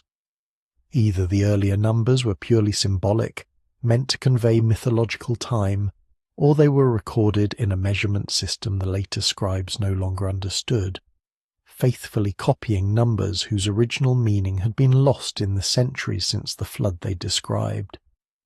The transition in the king list was abrupt and striking. Before the flood, reigns of 28,000 years, 36,000 years, 43,000 years. After the flood, reigns of 28 years, 40 years, 36 years. The contrast couldn't be more dramatic. It was as if the scribes had simply moved decimal points, transforming impossible numbers into reasonable ones. But the text showed no awareness of this shift, no acknowledgement that something fundamental had changed in how time was being measured or recorded. Post-flood rulers could often be verified through other sources. Their reigns could be cross-referenced with building inscriptions, with synchronisms to rulers in other cities, with archaeological evidence from the periods when they supposedly ruled. The king list's post-flood section functioned as legitimate history, a chronological framework that historians could use with reasonable confidence. These were real people who had actually ruled real cities for humanly possible lengths of time. This meant the scribes who compiled the king list understood historical documentation. They knew how to record actual chronologies, how to maintain accurate lists of rulers and their reign lengths. They weren't incompetent or credulous. They were capable historians working with the evidence available to them, which made their handling of the antediluvian section even more puzzling. If they knew how to record history properly, why did the pre-flood section contain impossible numbers? One possibility was that the antediluvian section was intended to be read differently, that the enormous numbers were markers indicating this is mythological time, not historical time. The shift to reasonable numbers after the flood would signal to readers that they had moved from the age of myths to the age of history, from a time when divine and human timescales mingled to a time when normal human chronology applied. This interpretation treated the king list as a sophisticated literary document that used numerical symbolism to distinguish between mythological past and historical present. But another possibility lingered, one that scholars found more troubling. What if the antediluvian numbers were copied from earlier sources that used a different counting system, and the Sumerian scribes had faithfully preserved these numbers without understanding how to convert them to their own chronological framework? They would have recognized these were important records, that maintaining the numbers accurately mattered, even if they no longer knew exactly what the numbers measured. They might have suspected the numbers weren't literal years, might have understood they represented some other temporal framework, but lacking the key to convert them, they simply copied what they found in their sources, trusting that future generations might understand what they themselves no longer knew. This interpretation suggested the antediluvian section represented genuine historical memory, records that had been preserved across centuries or millennia through careful copying, but whose original context had been partially lost. The Sumerians found themselves in possession of documents describing an earlier period of civilization, records that claimed certain cities had existed before the flood, that certain rulers or dynasties had governed during that period, that specific events had occurred. They preserved these records as faithfully as they could, even the parts they might not have fully understood, because they recognized them as important accounts of what had come before their own civilization.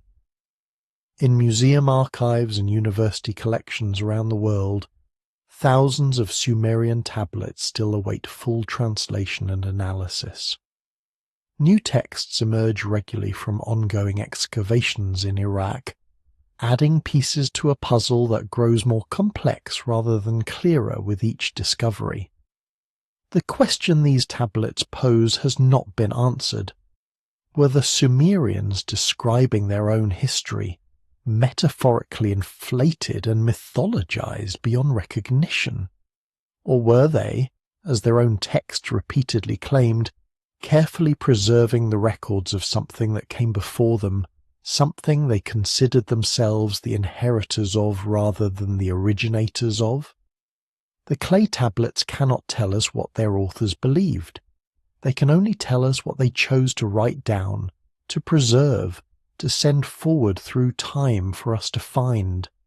Every year, new tablets emerge from excavation, or are identified in museum collections where they have been misfiled or overlooked.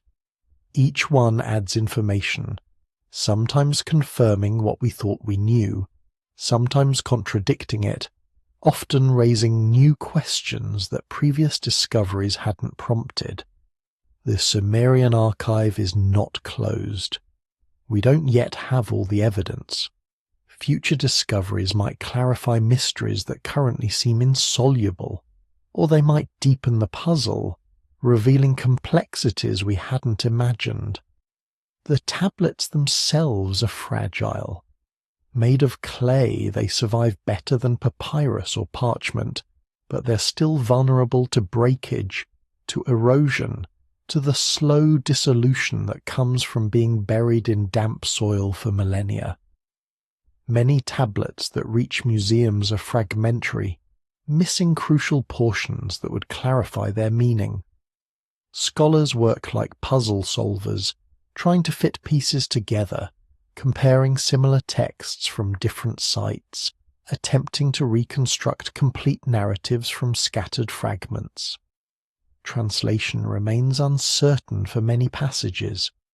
Sumerian grammar is complex, its vocabulary vast, and we're still learning nuances of how the language functioned. Words that appear infrequently might be understood only approximately. Technical terms whose meanings were clear to ancient readers puzzle modern translators who lack the cultural context to interpret them correctly. Each new text sometimes forces revisions in how we understand previously translated material, as new contexts reveal that words we thought we understood actually carried different meanings. The scribes themselves were not uniform in their purposes. Some were bureaucrats recording taxes and temple inventories, unconcerned with larger historical or theological questions. Others were priests preserving sacred traditions, copying myths and rituals that maintained religious knowledge across generations. Still others were scholars, men who collected, compared, and synthesized information from multiple sources, creating reference works like the King List that attempted to organize knowledge systematically. Each type of scribe had different standards for accuracy, different attitudes toward the material they were recording, different purposes for creating their tablets. We can know what the tablets say. We can translate the cuneiform, reconstruct the narratives, catalogue the information they contain.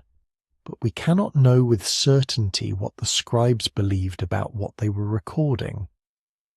When they copied the antediluvian section of the King List, with its impossible reign lengths, did they believe these were literal facts, Did they understand them as symbolic?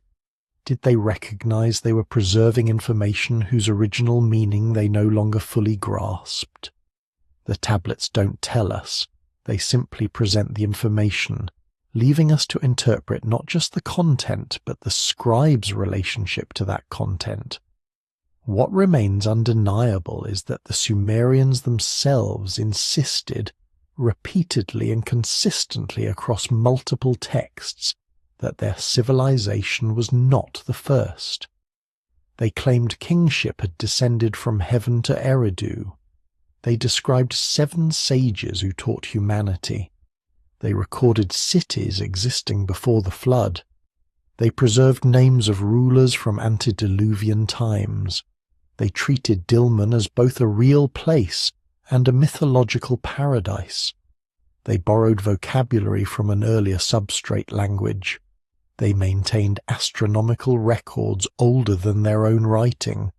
They followed architectural plans and mathematical systems that appeared fully formed rather than gradually developed.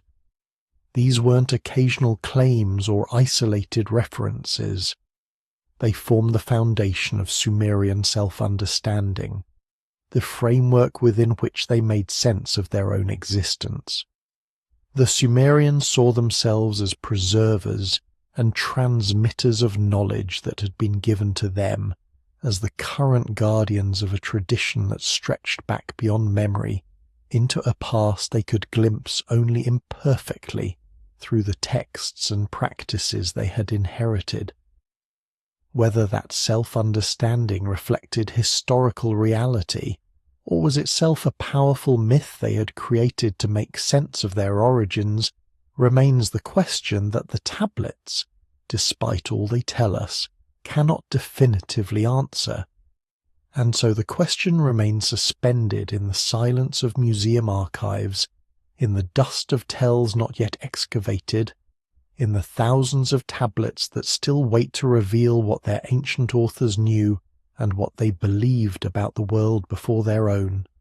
The Sumerians left us a gift across 5,000 years, not just the first writing, not just the first cities, but the first recorded uncertainty about whether humanity's story truly begins where we think it does, or whether it reaches back further, into ages we can glimpse only through fragments and shadows, and the stubborn insistence of ancient scribes that something came before.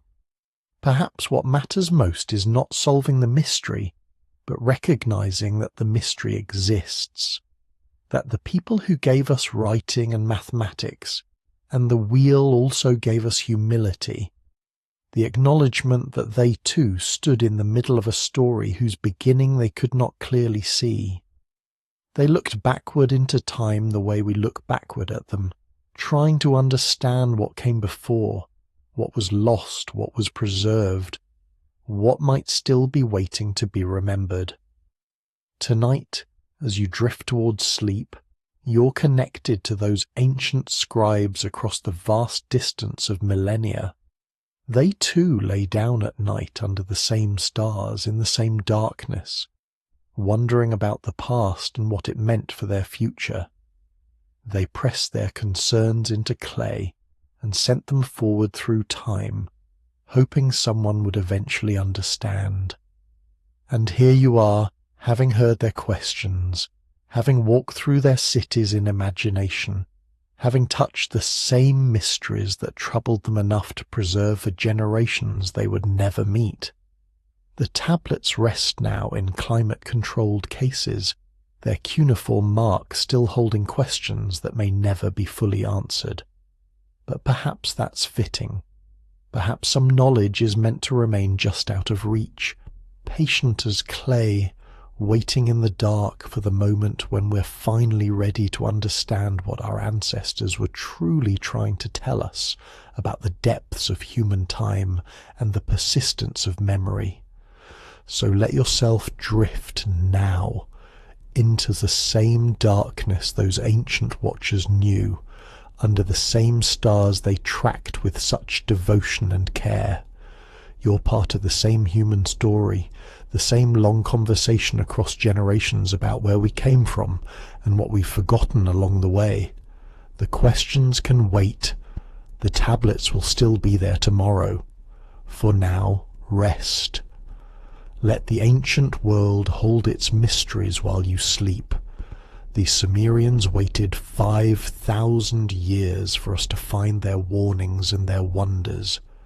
They can wait a little longer, patient as the clay that holds them, while you drift into dreams beneath the same sky they watched, the same night they knew, the same quiet dark that connects us all across the impossible distance of time. Rest now, sleep well. The ancient world will still be here, waiting with its secrets when you wake.